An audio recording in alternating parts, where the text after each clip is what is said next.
Hello everybody, मैं प्रवीण चौहान साथ में एक बार फिर से आप सबके पाइपॉइंट क्लासेस में। और जैसा कि आप सभी को पता है और मुझे भी पता है कि आप सबके हाफ ईयरली एग्जाम स्टार्ट होने वाले हैं। तो बच्चे हाफ ईयरली एग्जाम को अपने दिमाग में रखते हुए एक वन शॉट आपके लिए बना रहे हैं which is work energy and power. और आपको बताऊं तो ये एग्जाम में बहुत ज्यादा इंपॉर्टेंट चैप्टर है।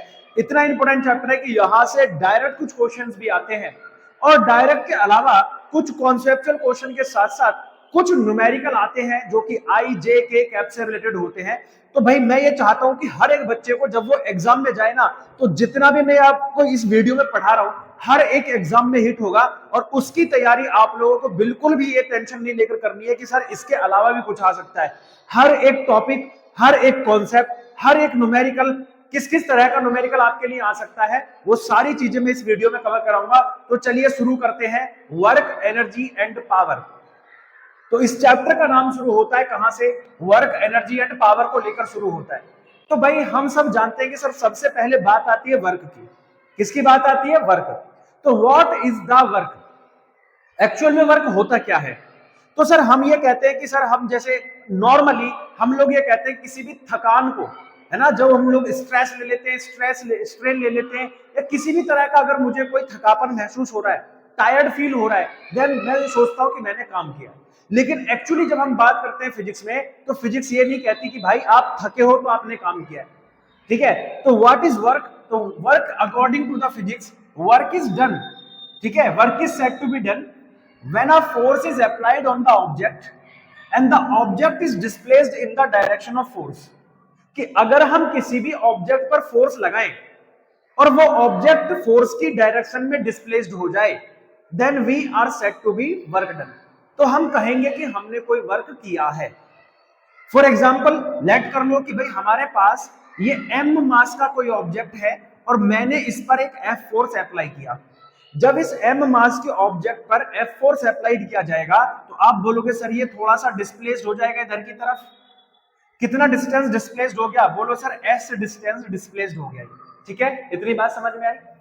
तो आप बोलोगे सर ये इतना डिस्प्लेस्ड हो गया तो हमने वर्क कितना किया है? तो वर्क डन होता है sir F is equals to F dot S. क्या होता है? F dot S. तो इतनी बात समझ में आ गई। आइए अब इसको समझते हैं कि वर्क जो है, ठीक है, जो वर्क है it is a scalar quantity. कौन सी क्वांटिटी होती है ये? Scalar quantity. ठीक है, अभी कहानी शुरू हुई है वर्क की, समझते रहना एक एक बात कॉन्सेप्ट के साथ में। तो आप बोलोगे सर जब ये स्केलर क्वांटिटी है तो जब इनका मैं प्रोडक्ट करूंगा तो आप बोलोगे सर ये तो डॉट प्रोडक्ट हो गया। और जब डॉट प्रोडक्ट को सॉल्व करते हैं तो आ जाता है एफ एस कॉस थीटा। क्या आ जाता है? F S cos theta. यानी कि अब यहां पर जो वर्क है, ठीक है, वो नॉर्मल फोर्स पर तो डिपेंड करता है, फोर्स प्लस डिस्प्लेसमेंट इन पर तो डिपेंड करता ही है। अब साथ साथ में ये डिपेंड करेगा किस पर? एंगल पर। किस पर भी डिपेंड करेगा? एंगल पर। तो इन्हीं को देखते हुए जो हमारे पास फोर्स है या वर्क है, ठीक है, सॉरी फोर्स नहीं वर्क, वर्क कितने टाइप्स का होता है इसको आप समझा दो सर। सबसे मेन इंपोर्टेंट बात आती है। तो जब वर्क की बात करेंगे तो there are 3 types of work. ठीक है, कितने टाइप का वर्क हो जाता है हमारे पास? 3 टाइप का वर्क हो जाता है। किसको देखते हुए? इन तीनों चीजों को अपने दिमाग में रखते हुए। तो भाई पहला जो वर्क होता है सर वो पॉजिटिव वर्क होता है। ठीक है, कौन सा वर्क होता है? Positive work. दूसरा जो वर्क होता है वो निगेटिव वर्क होता है। कैसा वर्क होता है? निगेटिव वर्क होता है। और जो तीसरा होता है वो होता है सर जी जीरो वर्क। अब सबसे मेन इंपॉर्टेंट बात आएगी कि सर पॉजिटिव कब होगा, नेगेटिव कब होगा और जीरो। सबसे मेन और इंपॉर्टेंट चीज है कि सर जीरो किस किस केस में हो जाएगा। मान के चलो मैं आपको एक सिचुएशन देता हूं, थोड़ा सा मजा आएगा, आप लोगों को कॉन्सेप्ट समझ में आएगा। मैंने आपको एक कॉन्सेप्ट दिया, मैंने कहा कि भाई एक कुली है जो स्टेशन पर खड़ा है और वो अपने सर पर बोझा रख कर चल रहा है। किस पर बोझा रख के चल रहा है? सर पर। डिशुम डिशुम डिशुम एंड डिशुम डिशुम। अब जब ये जो कुली है वो अपने सर पर बोझा रखकर चल रहा है, देन यू थिंक यार सर उस पर तो फोर्स भी लग रहा है और वो चल भी रहा है, फोर्स भी लग रहा है, डिस्प्लेस्ड भी हो रहा है, तो डेफिनेटली वो वर्क करेगा। लेकिन अब कैसा रहेगा कि मैं कह दूं कि सर इसने तो कोई काम ही नहीं किया, है ना। तो आपका दिमाग सन्न से घूमेगा और कहेगा कि सर इसने तो काम नहीं किया, ऐसा कैसे कह रहे हो। तो मैं कहूंगा कि भाई सर उसने 0 वर्क किया है। कितना वर्क किया है? 0। कि अगर एक कुली स्टेशन पर कोई भी एक सामान लेकर अपने सर पर चलता है, देन उसके द्वारा किया गया वर्क कितना होता है? 0। और आपको ये दिमाग में एकदम घन चक्री सी आ जाएगी कि सर ऐसा कैसे हो सकता है ना, किया गया वर्क कैसे 0 हो सकता है। तो भाई बताऊंगा इसके बारे में भी। तो चलिए समझते हैं पॉजिटिव वर्क किसे कहते हैं। ठीक है, एक और चीज समझ लेते हैं कि सर जब यहां तक हम पहुंच ही गए हैं तो सर एसआई यूनिट क्या होती है वर्क की, है ना। तो वर्क की एसआई यूनिट जो होती है वो होती है बेटा जूल। क्या होती है? जूल। क्या होती है? एक बार फिर से बोलो, जूल। तो वर्क की एसआई यूनिट होती है जूल। और इस जूल को हम कैलोरी में भी बदल सकते हैं। तो जब हम एनर्जी के बारे में बात करेंगे तो हम जूल को कैलोरी में या कैलोरी को जूल में कन्वर्ट करना भी सीखेंगे कि एक जूल में कितने कैलोरीज होती हैं। अगर किसी बच्चे को पता है तो वो मुझे कमेंट करके बताएगा। ठीक है, समझ में आ गई बातें? चलिए, अब इतनी बात समझने के बाद में तो हमें यह समझ में आता है कि सर वर्क तभी होगा जब एक ऑब्जेक्ट पर फोर्स लगेगा और ऑब्जेक्ट क्या हो जाएगा? डिस्प्लेस्ड। लेकिन हर केस में वो वर्क नहीं बनेगा, क्योंकि हर केस में वो पॉजिटिव, नेगेटिव या 0 की कंडीशन में भी आ जाएगा। तो इसलिए जो वर्क होता है वो कितने टाइप का हो गया? बोलोगे सर 3 टाइप का हो गया। तो आइए समझते हैं इन तीनों टाइप के वर्क के बारे में कि पॉजिटिव कब होता है, नेगेटिव कब होता है और 0 कब होता है। चले, ओके। अब मेरे बच्चे एकदम बढ़िया से समझते हैं किसको? पॉजिटिव वर्क को। ठीक है, आपको लग रहा होगा कि सर इतना आसान तो नहीं है चैप्टर, है ना, थोड़ा तो टफ होना चाहिए। तो मैं भी यही सोच रहा हूं कि इतना आसान कैसे हो सकता है चैप्टर। कि आपको मैंने कहा कि भाई वर्क क्या होता है सर, कि हम किसी ऑब्जेक्ट पर फोर्स लगाएं और ऑब्जेक्ट क्या हो जाए? डिस्प्लेस हो जाए, इसको वर्क कहते हैं। भैया केस तो अब शुरू होगा जब आप ये चीजें पढ़ोगे और आपको मजा आएगा समझने में सारी चीजें। तो आइए समझते हैं इसको बेहतरीन तरीके से। सबसे पहले लिखा हुआ है पॉजिटिव वर्क डन। तो मैंने कहा कि if the force is applied and the object is displaced in the direction of the force, कि जिधर हमारा ऑब्जेक्ट फोर्स लगा रहा था, है ना, ऐसे समझो कि हमारे पास ये एक ऑब्जेक्ट है और इधर फोर्स लग रहा है और ऑब्जेक्ट भी इधर ही डिस्प्लेस्ड हो जाए। तो पहला केस है ये ओनली। कौन सा केस है? पहला केस। दूसरा केस क्या है सर जी? दूसरे केस में इफ द एंगल बिटवीन, ठीक है समझना, एंगल बिटवीन किस किस के बीच एंगल बनेगा ये, तो आइए समझते हैं। If the angle between force and displacement, ठीक है, if the angle between force and displacement is 0 to 90 degree, कितना रहे? 0 to 90 डिग्री रहे, ठीक है, then the force also, the work also be positive. ठीक है, तो उस टाइप पर भी वर्क कैसा रहेगा आपका? पॉजिटिव रहेगा। पहला केस आ गया कि सर कि हम किसी ऑब्जेक्ट पर फोर्स लगा रहे हैं और ऑब्जेक्ट पर फोर्स लगाने के बाद, ठीक है, ऑब्जेक्ट भी उसी डायरेक्शन में चला जाए जिस डायरेक्शन में फोर्स लग रहा है, तो वो कौन सा होगा? बोलोगे सर जी वो पॉजिटिव वर्क होगा। दूसरा केस है कि अगर जो फोर्स लग रहा है और जो ऑब्जेक्ट डिस्प्लेस कर रहा है, तो भैया जो डिस्प्लेसमेंट और फोर्स के बीच में अगर एंगल 0 से 90 के बीच में रहता है तब भी वो वर्क डन कैसा रहेगा? पॉजिटिव रहेगा। आइए अब इसके ऊपर एक क्वेश्चन करते हैं। ऐसे ढेर सारे क्वेश्चन मैं आपको कराऊंगा ताकि आपकी समझ में हर एक बात आती रहे। ठीक है, तो किस किस तरह के क्वेश्चन आएंगे? पहले नॉर्मल, फिर टफ, फिर टफ, फिर टफ, टफ, टफ, ऐसे करते हुए चले जाएंगे ताकि एक भी क्वेश्चन आपके दिमाग में ना आए। ऐसा ना रहे कि सर मेरा यहां से छूट गया। तो आइए, मैंने कहा कि सबसे पहले बात कर लेते हैं कि sir the force of 10 Newton is applied on an object. ठीक है, कि अगर किसी ऑब्जेक्ट पर हम फोर्स लगा रहे हैं एंड द ऑब्जेक्ट डिस्प्लेस्ड, ठीक है, the object displaced 50 meter, object कितना डिस्प्लेस्ड हो जाए? 50 मीटर ऑब्जेक्ट डिस्प्लेस्ड हो जाए in the direction of force. ठीक है, in the direction of force. तो यहां पर लिखा हुआ आ रहा है अगर कि इन the direction of force, force की ही डायरेक्शन में वो कितना डिग्री डिस्प्लेस्ड हो गया? बोलोगे सर जी 50 मीटर डिस्प्लेस्ड हो गया। तो आपसे पूछेगा फाइंड वर्क डन, है ना, फाइंड वर्क डन। तो आप बोलोगे सर जी इस केस में हमें वर्क डन पूछ रहा है जो कि होता है F डॉट एस। तो F कितना न्यूटन था भाई? आप बोलोगे सर 10 न्यूटन का फोर्स है, मतलब इस पर अप्लाइड हो रहा है, और ऑब्जेक्ट कितना मीटर डिस्प्लेस हो गया? 50 मीटर। तो वर्क डन कितना हो गया? बोलोगे सर जी 500 जूल। कितना हो गया? 500 जूल। कितना हो गया बेटा? एक बार जल्दी से बताओ। 500 जूल। अच्छा, एक और चीज थी सर, एसआई यूनिट के साथ साथ इसका एक बार बता दो डायमेंशन क्या होगी। आप सब बच्चे बताएंगे मुझे, है ना, जल्दी बताओ इसकी डायमेंशन क्या होगी। तो भाई एक बात मुझे बताओ, जो हमने वर्क डन पढ़ा था स्टार्टिंग में, जब हम लोगों ने डायमेंशन सीखी थी, तो भाई वर्क की डायमेंशन कैसे निकलेगी? बोलोगे सर हमने पढ़ा था डायमेंशन में कि फोर्स इनटू डिस्प्लेसमेंट। अब फोर्स की डायमेंशन होती है M L T minus two, और जो ये एस है डिस्प्लेसमेंट इसकी होती है एल, तो टोटल होगी सर एम एल स्क्वायर और टी माइनस टू। कितना हो गया? एम एल स्क्वायर और टी माइनस टू, इतनी इसकी क्या होगी? ये डायमेंशन भी हो जाएगी। चलो अब यहां पर जो ये फोर्स है ये कैसा है? तो आप बोलोगे सर ये पॉजिटिव फोर्स है। क्यों है पॉजिटिव? क्योंकि उसने लिखा है कि जो ऑब्जेक्ट डिस्प्लेस्ड हो रहा है वो फोर्स की डायरेक्शन में ही डिस्प्लेस्ड हो रहा है। किसके डायरेक्शन में? फोर्स की डायरेक्शन में ही डिस्प्लेस्ड हो रहा है, इसलिए कैसा वर्क डन है? बोलोगे सर पॉजिटिव वर्क डन है। अब इसको लेकर सर एंगल को लेकर भी समझा दीजिए कि एंगल्स के अकॉर्डिंग कैसे ये पॉजिटिव है या नहीं है ना? क्वेश्चन भी समझा दीजिए जरा, इसके कैसे आएंगे कैसे नहीं आएंगे। तो आइए समझाते हैं। एक और बेहतरीन क्वेश्चन मैं आप लोगों को करवा रहा हूं, देखो क्या लिखा है इस क्वेश्चन में। A force of 40 Newton is applied on an object that displaces the object 10 meter. कितने मीटर डिस्प्लेस कर देता है? 10 मीटर।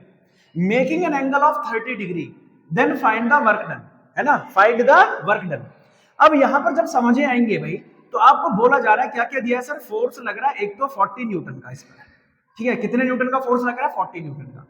ऑब्जेक्ट कितना डिस्प्लेस्ड हो गया? बोलोगे सर 10 मीटर ये ऑब्जेक्ट डिस्प्लेस्ड हो गया है। जो कितने डिग्री का एंगल बना रहा था? बोलोगे सर 30 डिग्री का एंगल बना रहा था। तो सर मेरे पास जो वर्क डन है वो हो जाएगा एफ एस कॉस थीटा। कितना हो जाएगा? Cos theta. तो आप ये बोलोगे सर जो फोर्स है वो कितने न्यूटन का था? 40 न्यूटन का था। डिस्प्लेसमेंट कितना हुआ था? 10 मीटर का। और कॉस जो थीटा है वो कितना है? 30 डिग्री है।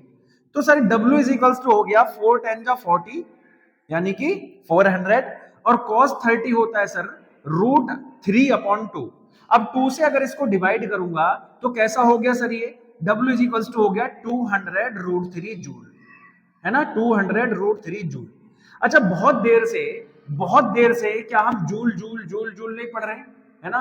अब अगर एग्जाम में यही आ गया, है ना, एग्जाम वाले ने यही दे दिया कि डिफाइन 1 जूल, क्या क्या दे दिया? डिफाइन 1 जूल, ऐसे करके आपको दे दिया कि सर 1 जूल क्या होता है इसको बताइए, ठीक है? अब आप क्या करोगे उस केस में? तो आप उसकी डेफिनेशन कैसे दोगे सर? तो भाई मैं आपसे ये कह रहा हूं कि आपको कुछ भी पहले तो रटने की जरूरत नहीं है ना? ऐसा समझाऊंगा कि हर एक चीज आपके दिमाग में सेट होनी है, और सारा का सारा जो कॉन्सेप्ट है जो भी मैं समझा रहा हूं उसको समझाने के पीछे का रीजन है कि मैं सारा आपको फॉर्मूला बेस्ड करा रहा हूं। कोई भी ऐसी चीज नहीं कराने की कोशिश कर रहा हूं कि जब आपके दिमाग में ना जाए, ठीक है? यानी हर एक चीज फॉर्मूला रिलेटेड होनी चाहिए, हर एक चीज कॉन्सेप्चुअल होनी चाहिए, हर चीज एक साथ आपको नहीं समझा रहा हूं, धीरे धीरे लिंक करके आपके दिमाग में डालने की कोशिश कर रहा हूं कि न्यूमेरिकल भी कैसे आएंगे, वर्क डन कैसा आ सकता है। इस पूरे चैप्टर में अगर आपने वर्क पर कमांड बना ली, किस पर कमांड बना ली? वर्क पर, है ना? अगर आपकी कमांड वर्क पर हो गई तो मैं ये कह रहा हूं कि भाई आपको कोई इस चैप्टर में हरा नहीं सकता, क्योंकि ये पूरा चैप्टर किस पर डिपेंड है? वर्क पर ही डिपेंड है। तो मुझे पूरे इस पूरे के पूरे चैप्टर में आपको वर्क ही समझाना है। बाकी एनर्जी वगैरह तो इसका छोटा छोटा पार्ट है, उसमें ज्यादा टाइम नहीं लगेगा उनको करते टाइम, ठीक है? तो आइए समझते हैं। तो सर 1 जूल क्या हो जाएगा? भाई लेट कर लो कि सर हमारे पास में F is equals to 1 newton का फोर्स अप्लाइड हो जाए, और उस 1 न्यूटन के फोर्स लगने से ऑब्जेक्ट भी 1 मीटर डिस्प्लेस्ड हो जाए। कितना मीटर डिस्प्लेस्ड हो जाए? 1 मीटर डिस्प्लेस्ड हो जाए। तो इसका जो वर्क डन है वो सर क्या 1 जूल नहीं हो जाएगा? एक बार मुझे जल्दी से बताओ। तो भाई आप बोलोगे यस सर।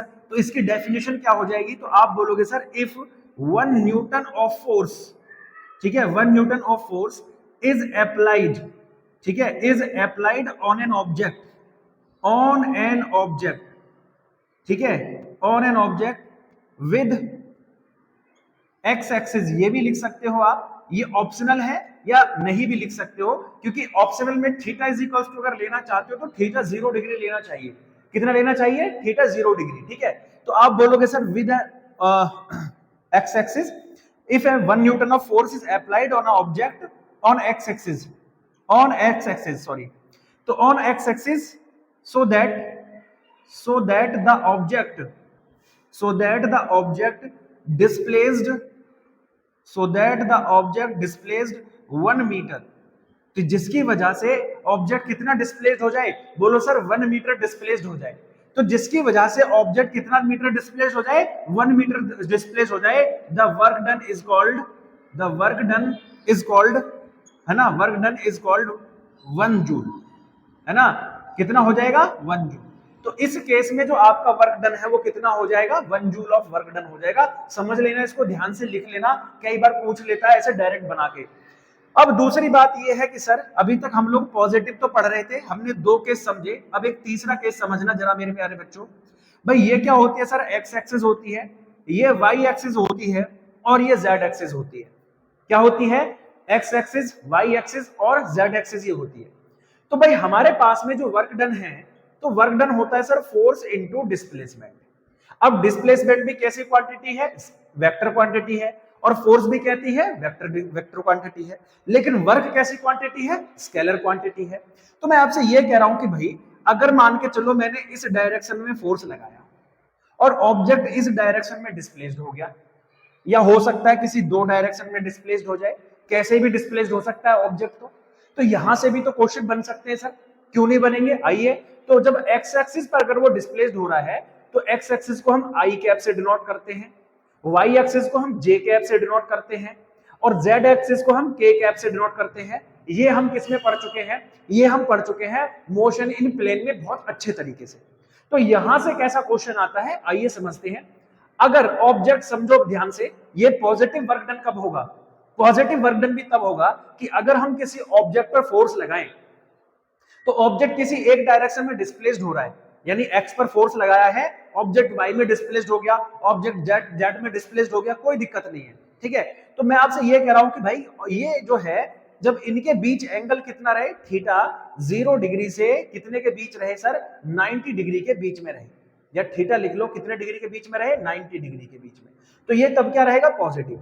साथ ही साथ ये भी रहे कि अगर मैं ऑब्जेक्ट पर फोर्स इस डायरेक्शन में लगा रहा हूं तो ये ऑब्जेक्ट कभी भी इसके अपोजिट क्या नहीं होना चाहिए, डिस्प्लेस्ड नहीं होना चाहिए। अगर x पर फोर्स लगा रहा हूं तो x के अपोजिट नहीं जाना चाहिए, y पर चला जाए, z पर चला जाए, कोई दिक्कत नहीं है, उस केस में ये पॉजिटिव ही रहेगा, कभी भी नेगेटिव नहीं होगा। लेकिन अगर थीटा 0 से 90 के बीच से अलग हो जाता है, उससे ग्रेटर देन हो जाता है, तो आप समझ जाइए कि ये नेगेटिव की केस में चला जाएगा।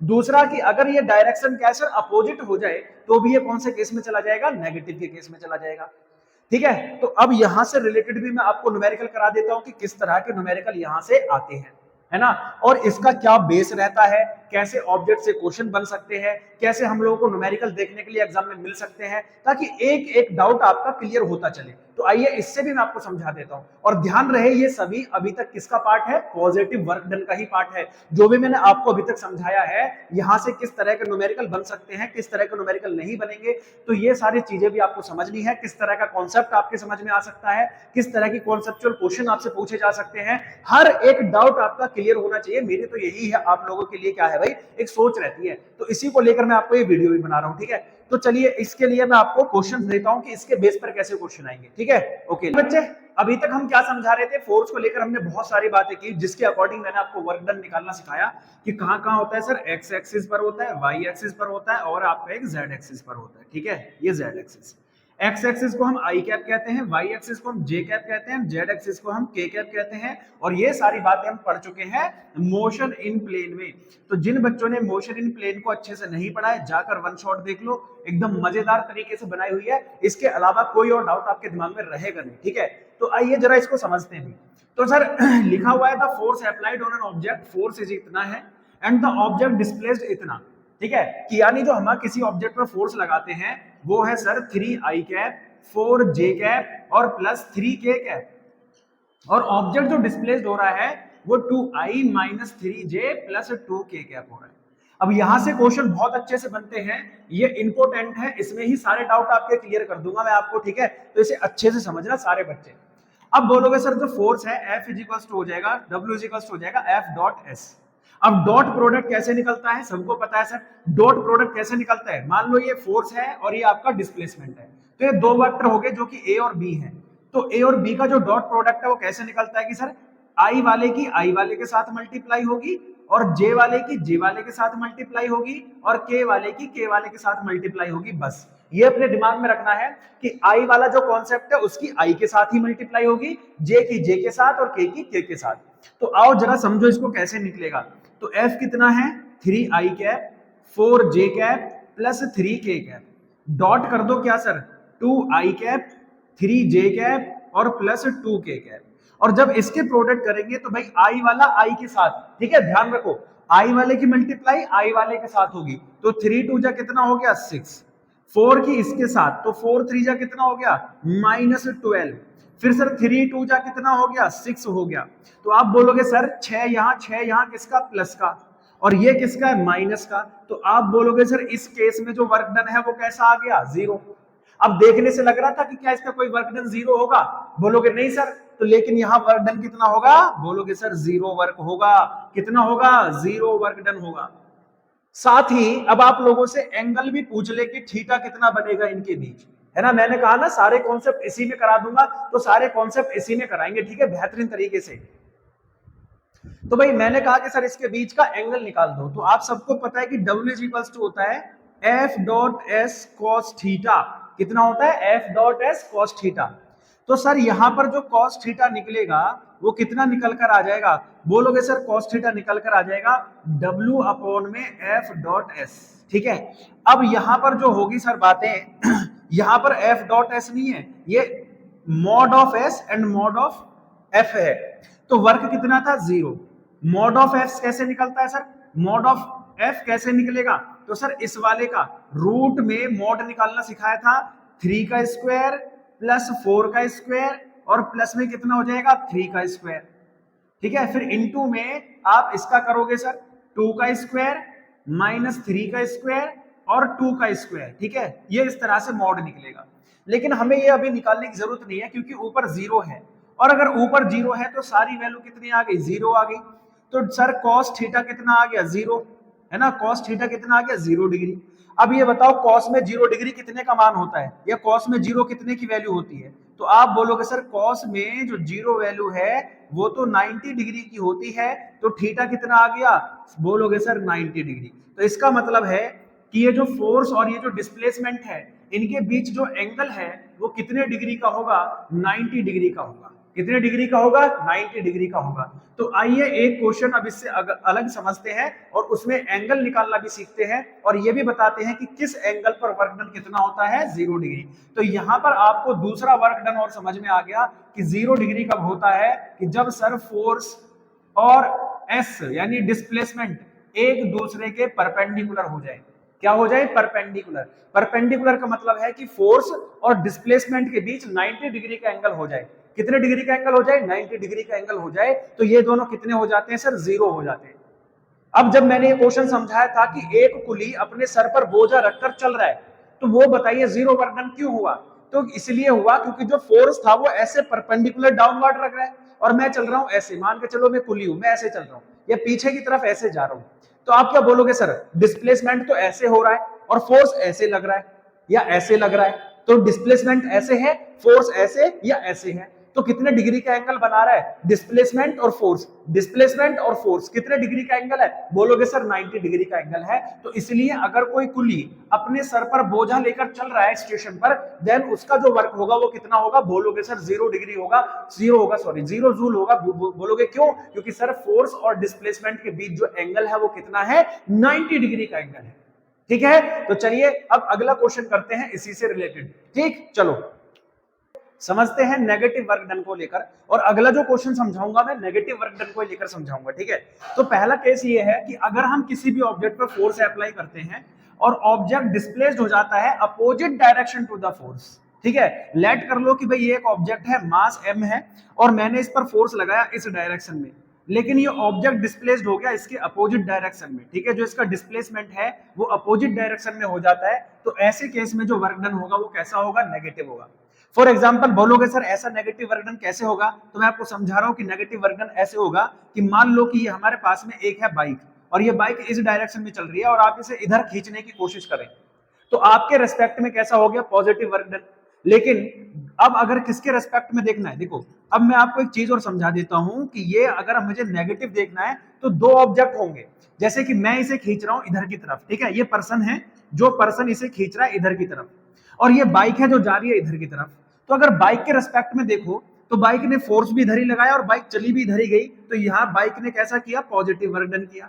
लेकिन अगर मेरे रेस्पेक्ट में देखोगे तो मैं किधर फोर्स लगा रहा हूं सर, इधर डायरेक्शन में, लेकिन ऑब्जेक्ट कहां जा रहा है, इस डायरेक्शन में। समझ के चल रहे हो कि नहीं भाई, मैं फोर्स लगा रहा हूं इस डायरेक्शन में और ऑब्जेक्ट डिस्प्लेस हो रहा है इस डायरेक्शन में, तो मेरे रेस्पेक्ट में कैसा है, बोलोगे सर नेगेटिव वर्क डन है। कैसा हो गया, नेगेटिव वर्क डन। तो यहां से ये भी ध्यान रखना है कि रिस्पेक्ट भी हमें देखनी है कि किसके रिस्पेक्ट में हम लोग पॉजिटिव या नेगेटिव के बारे में बात कर रहे हैं। ठीक है, समझ में आ गई बातें। अच्छा जी, तो चलिए आइए एक क्वेश्चन अब इसके ऊपर समझते हैं बढ़िया सा, लेकिन उससे पहले मैं आपको समझा दूं कि सर ये तो हमें समझना ही है।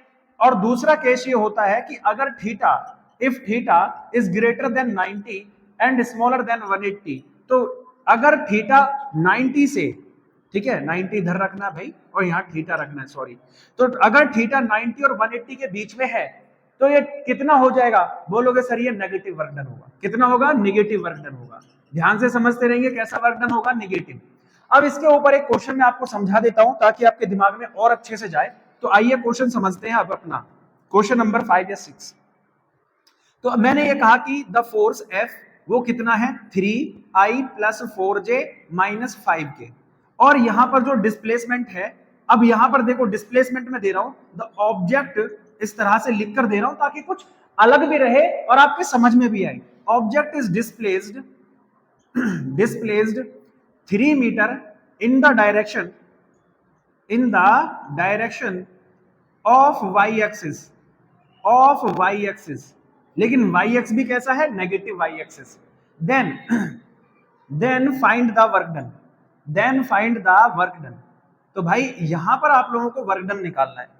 तो मैं ये कह रहा हूं कि जो फोर्स है सर वो तो यही है हमारे पास, 3I plus 4J minus 5K, और डिस्प्लेसमेंट कितना है सर, नेगेटिव वाई एक्सिस है तो माइनस का 3J हो जाएगा, क्योंकि मैंने आपको यही भी समझाया है कि एक्स एक्सिस को हम I से डिनोट करते हैं, वाई एक्सिस को हम J से डिनोट करते हैं, और जो जेड एक्सिस होती है उसको हम K कैप से डिनोट करते हैं।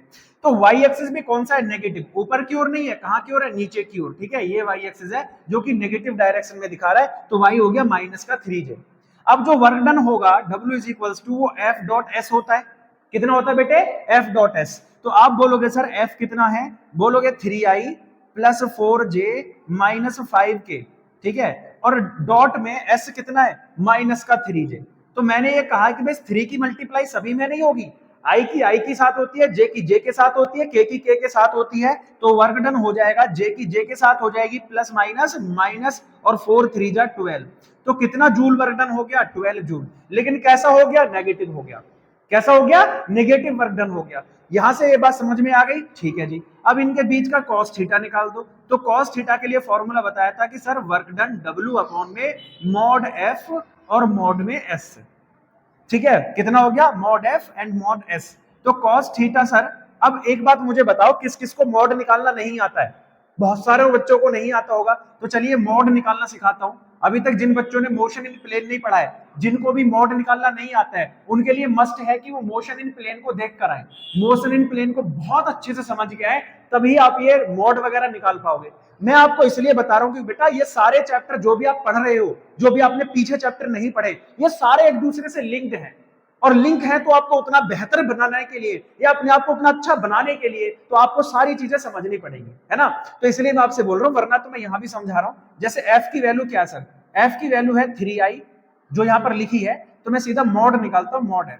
तो मॉड F हो जाएगा रूट में I के पास वाले का स्क्वायर।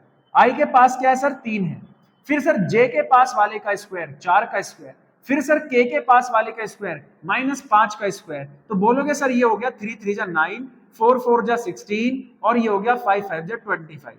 16 और 9 25, और 25 होता है रूट 50, और रूट 50 को लिख सकते हैं 25 रूट 2। कितना लिख सकते हैं, 25 रूट 2। तो भाई हमारे पास जो W था वो कितना था सर, 12 था।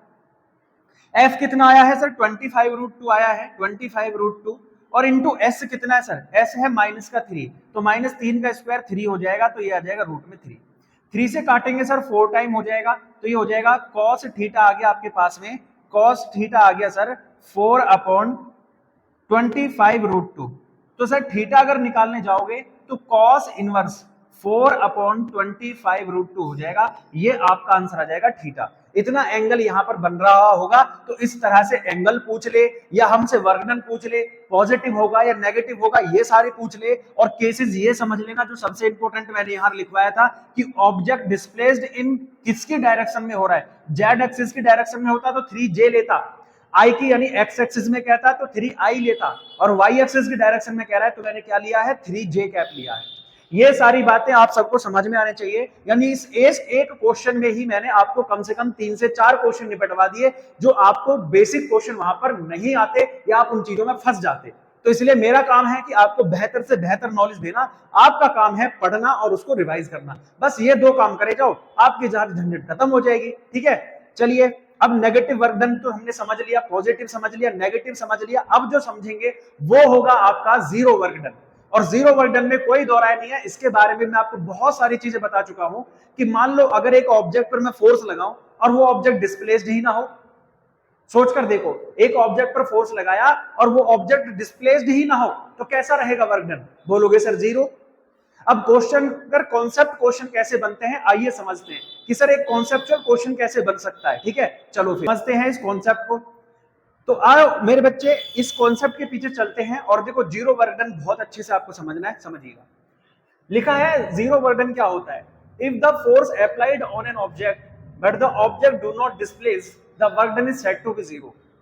तो मैं ये कह रहा हूं कि अगर एक ऑब्जेक्ट पर हम फोर्स लगा रहे हैं और वो ऑब्जेक्ट क्या ना हो सर जी, आप ये समझ लो कि वो ऑब्जेक्ट क्या हो सर जी, डिस्प्लेस्ड ही ना हो। जैसे दीवार है, इस दीवार पर देखो मैं फोर्स लगा रहा हूं, तो आप ये बोलोगे सर कि मैं फोर्स तो लगाया लेकिन ये तो डिस्प्लेसमेंट ही नहीं हुआ। अब डिस्प्लेसमेंट नहीं हुआ तो डिस्प्लेसमेंट कितना हो गया जीरो, तो उस केस में वर्क डन कितना हो जाता है sir, F dot S S हो गया जीरो, तो वर्क डन ही कितना हो गया जीरो। बेशक आप फोर्स लगाते रहो लेकिन ऑब्जेक्ट अगर डिस्प्लेस्ड ना हो तो पहला केस ये बन जाता है कि ये क्या हो जाएगा, जीरो हो जाएगा। दूसरा केस ये होता है कि सर अगर एंगल फोर्स और डिस्प्लेसमेंट के बीच कितने डिग्री का हो, 90 डिग्री, यानी जो फोर्स है वो परपेंडिकुलर हो जाए डिस्प्लेसमेंट के, तो भी वर्क डन कैसा हो जाएगा, जीरो।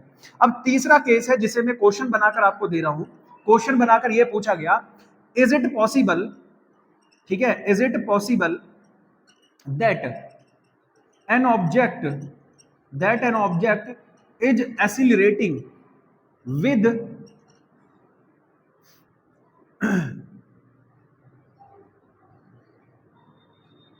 a uniform velocity, ठीक है, accelerating with a uniform velocity under a force, then the work done is still zero. यानी क्या यह चांस पॉसिबल है कि अगर एक ऑब्जेक्ट क्या कर रहा है सर, एक्सीलरेट कर रहा है विद अ यूनिफॉर्म वेलोसिटी, किसी यूनिफॉर्म वेलोसिटी से वो चल रहा है, एक्सीलरेट हो रहा है, किसके अंडर, अंडर अ फोर्स, कोई इस पर फोर्स भी लग रहा है। अब अगर कोई ऑब्जेक्ट चल रहा होगा तो बेटा डिस्प्लेसमेंट तो कवर करेगा, सीधी सी बात है, उस पर फोर्स भी लग रहा है, एफ भी लग रहा है, लेकिन तब भी वर्क डन कितना हो जाए, जीरो हो जाए। तो बोलोगे yes sir, is it possible, yes it is possible. For example आप लिख लेना सर सर्कुलर मोशन, पहला लिख लो सर्कुलर मोशन, कि अगर सर्कुलर मोशन कोई भी ऑब्जेक्ट कर रहा है तो समझो बेटा, समझो यहां पर कि अगर कोई ऑब्जेक्ट सर्कुलर मोशन करता है तो डिस्प्लेसमेंट तो ऐसे होगा, जो लीनियर डिस्प्लेसमेंट होता है यहां पर। लेकिन जो सेंट्रीपिटल फोर्स लगता है, कौन सा फोर्स लगता है, सेंट्रीपिटल फोर्स, वो कहां लगता है सर, वो तो सेंटर की ओर लगता है। ऑब्जेक्ट डिस्प्लेस्ड हो रहा है इस डायरेक्शन में, ये ऑब्जेक्ट का डिस्प्लेसमेंट है, और फोर्स कहां लग रहा है सर, अंदर की ओर लग रहा है। तो बताओ मुझे यहाँ डिस्प्लेसमेंट, ये जो डिस्प्लेसमेंट है और ये जो फोर्स है इनके बीच थीटा कितना हो गया, 90 डिग्री हो गया। और 90 डिग्री हो गया तो उस केस में ये वाली कंडीशन नहीं बन जाएगी। तो आप बोलोगे यस सर कि अगर कोई ऑब्जेक्ट सर्कुलर मोशन करता है तब जो उस पर फोर्स है वो कितना हो जाता है सर, फोर्स और डिस्प्लेसमेंट दोनों के बीच एंगल 90 डिग्री हो जाता है, और उस केस में वर्क डन कितना हो जाएगा, जीरो। और दूसरा बात मैंने बताया था इसी का, दूसरा क्वेश्चन भी मैंने आपको बताया था कि एक कुली जो है, ठीक है, वो कितना is moving on railway station, ठीक है, रेलवे स्टेशन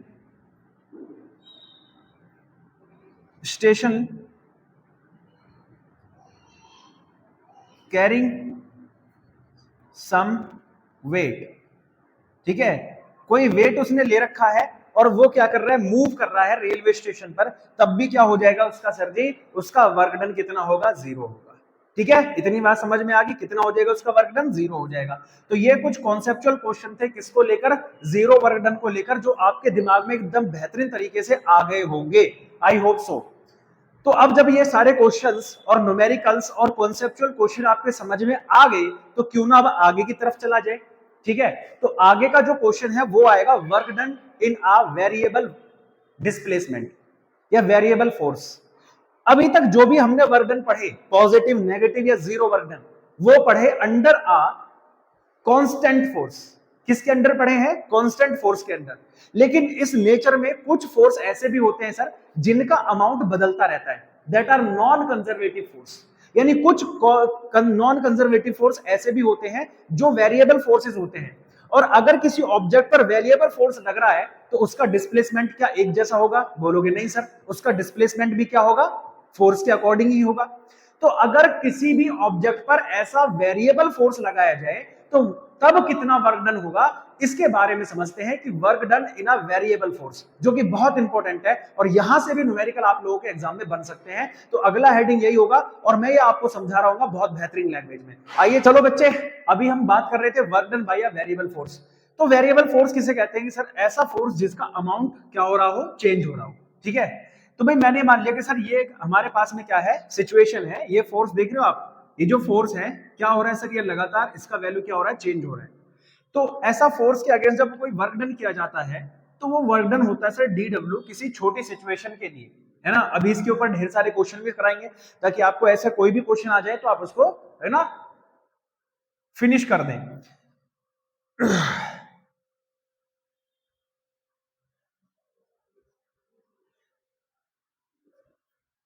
तो okay dear students, now we are talking about the work done by variable force. तो वेरिएबल फोर्स वो फोर्स होता है कि सर जो जिसका वैल्यू क्या होता रहो, टाइम टू टाइम क्या हो रहा है, चेंज हो रहा है। तो लेट कर लीजिए कि सर ये हमारे पास में क्या एक वेरिएबल फोर्स है, ठीक है, जिसका अमाउंट क्या हो रहा है, चेंज हो रहा है। क्या हो रहा है, चेंज हो रहा है। अब अमाउंट चेंज होगा तो आप बोलोगे सर डिस्प्लेसमेंट भी चेंज होगी, है ना। तो यहां पर जो वर्क डन होगा, है ना, जो वर्क डन होता है यहाँ पर वो कैसे निकलेगा, तो आप बोलोगे सर हम यहाँ पर वर्क डन निकालने के लिए क्या काम करते हैं, छोटा सा वर्क डन निकालते हैं। किस पर सर, छोटे से डिस्प्लेसमेंट पर।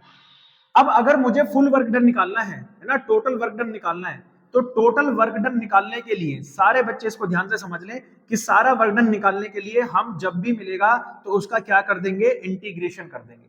और इंटीग्रेशन में लिमिट लगती है x1 x2, क्या होती है, लिमिट्स। अब ये जो लिमिट्स होती हैं, एक को हम अपर लिमिट कहते हैं और एक को हम लोअर लिमिट कहते हैं।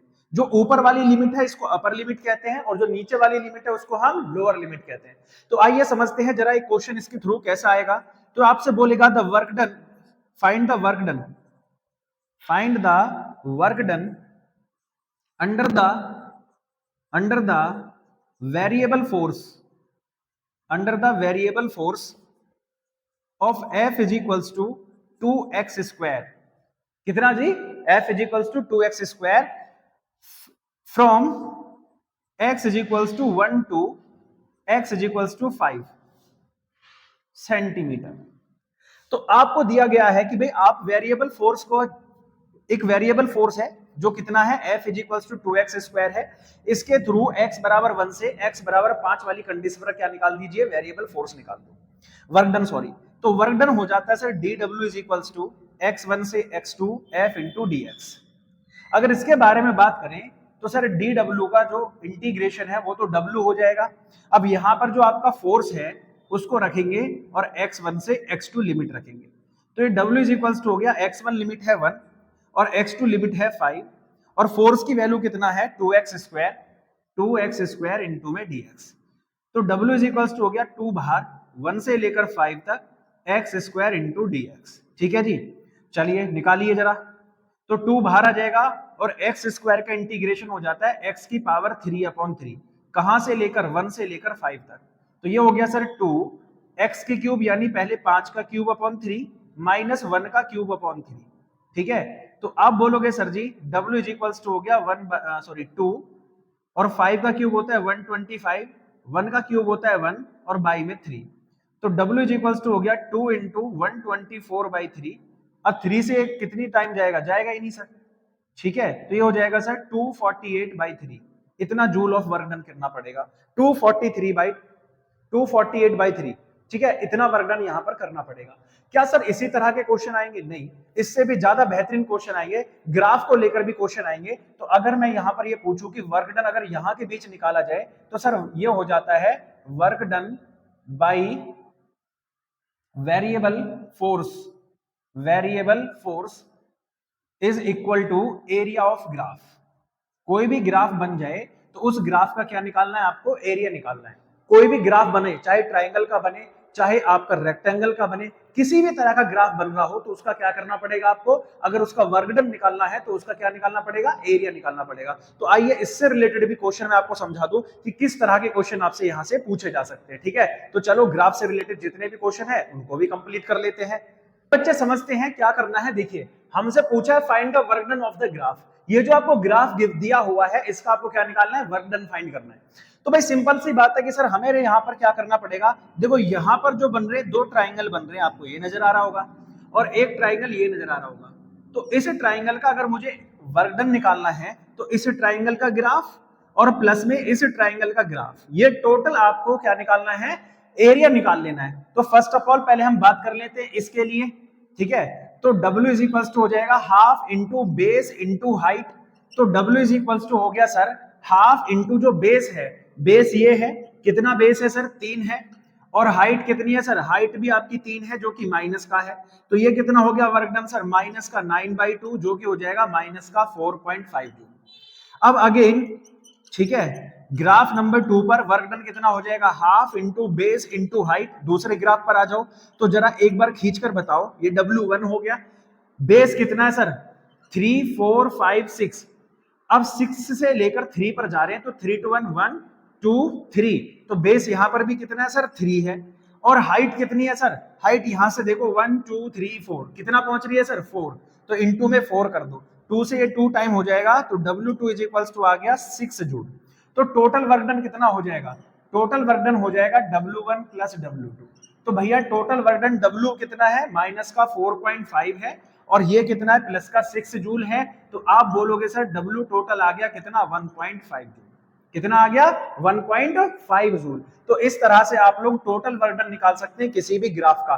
तो अगर ऐसा ग्राफ गिवन हो, ठीक है, या कैसा ही भी ग्राफ गिवन हो, तो आपको क्या करना है? उसका जल्दी से बताओ। आप बोलोगे सर उसका निकाल देना हमें एरिया। तो बताइए अभी तक जितने भी यहां से क्वेश्चन बन सकते हैं, जो भी आपके डिटेल्स क्वेश्चन बन सकते हैं, जिस भी तरह के क्वेश्चन बन सकते हैं, वो मैंने सारे कवर कराने की कोशिश की है और आई होप कि आपको ये सारी बातें समझ में भी आई होंगी। ठीक है, तो अगर फटाफट से समझ में आई है तो इतना तो बनता है कि भाई जल्दी से जाओ और वीडियो को लाइक एंड सब्सक्राइब कर दो। ठीक है, और अपने दोस्तों तक भी पहुंचा दें।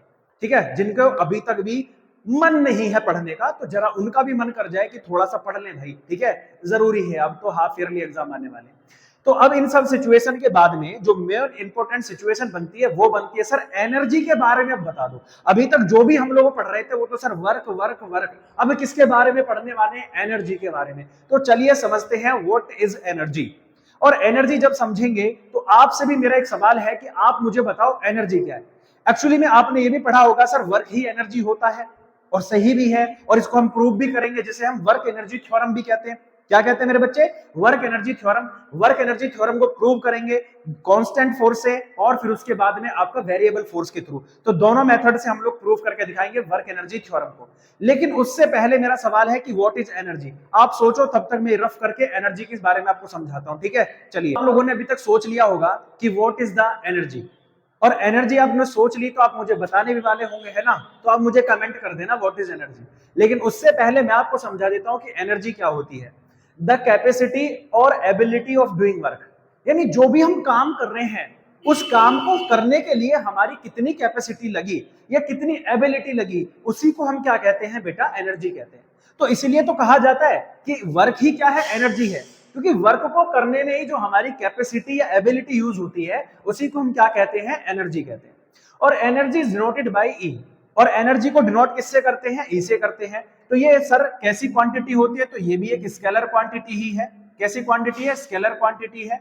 ठीक है, और और तो और सर इतना समझने के बाद हम ये भी समझते हैं कि इसका जो एसआई यूनिट होता है ई का, वो भी कितना होता है, जूल ही होता है। कितना होता है, जूल होता है। इसकी डायमेंशन कितनी होती है ना। तो सर इसकी भी डायमेंशन आपकी क्या होती है, बोलोगे सर एम एल टू और टी माइनस टू। तो इसकी भी डायमेंशन क्या होती है, एम एल टू और टी माइनस टू। तो ये आपकी क्या होगी सर जी, डायमेंशन होगी।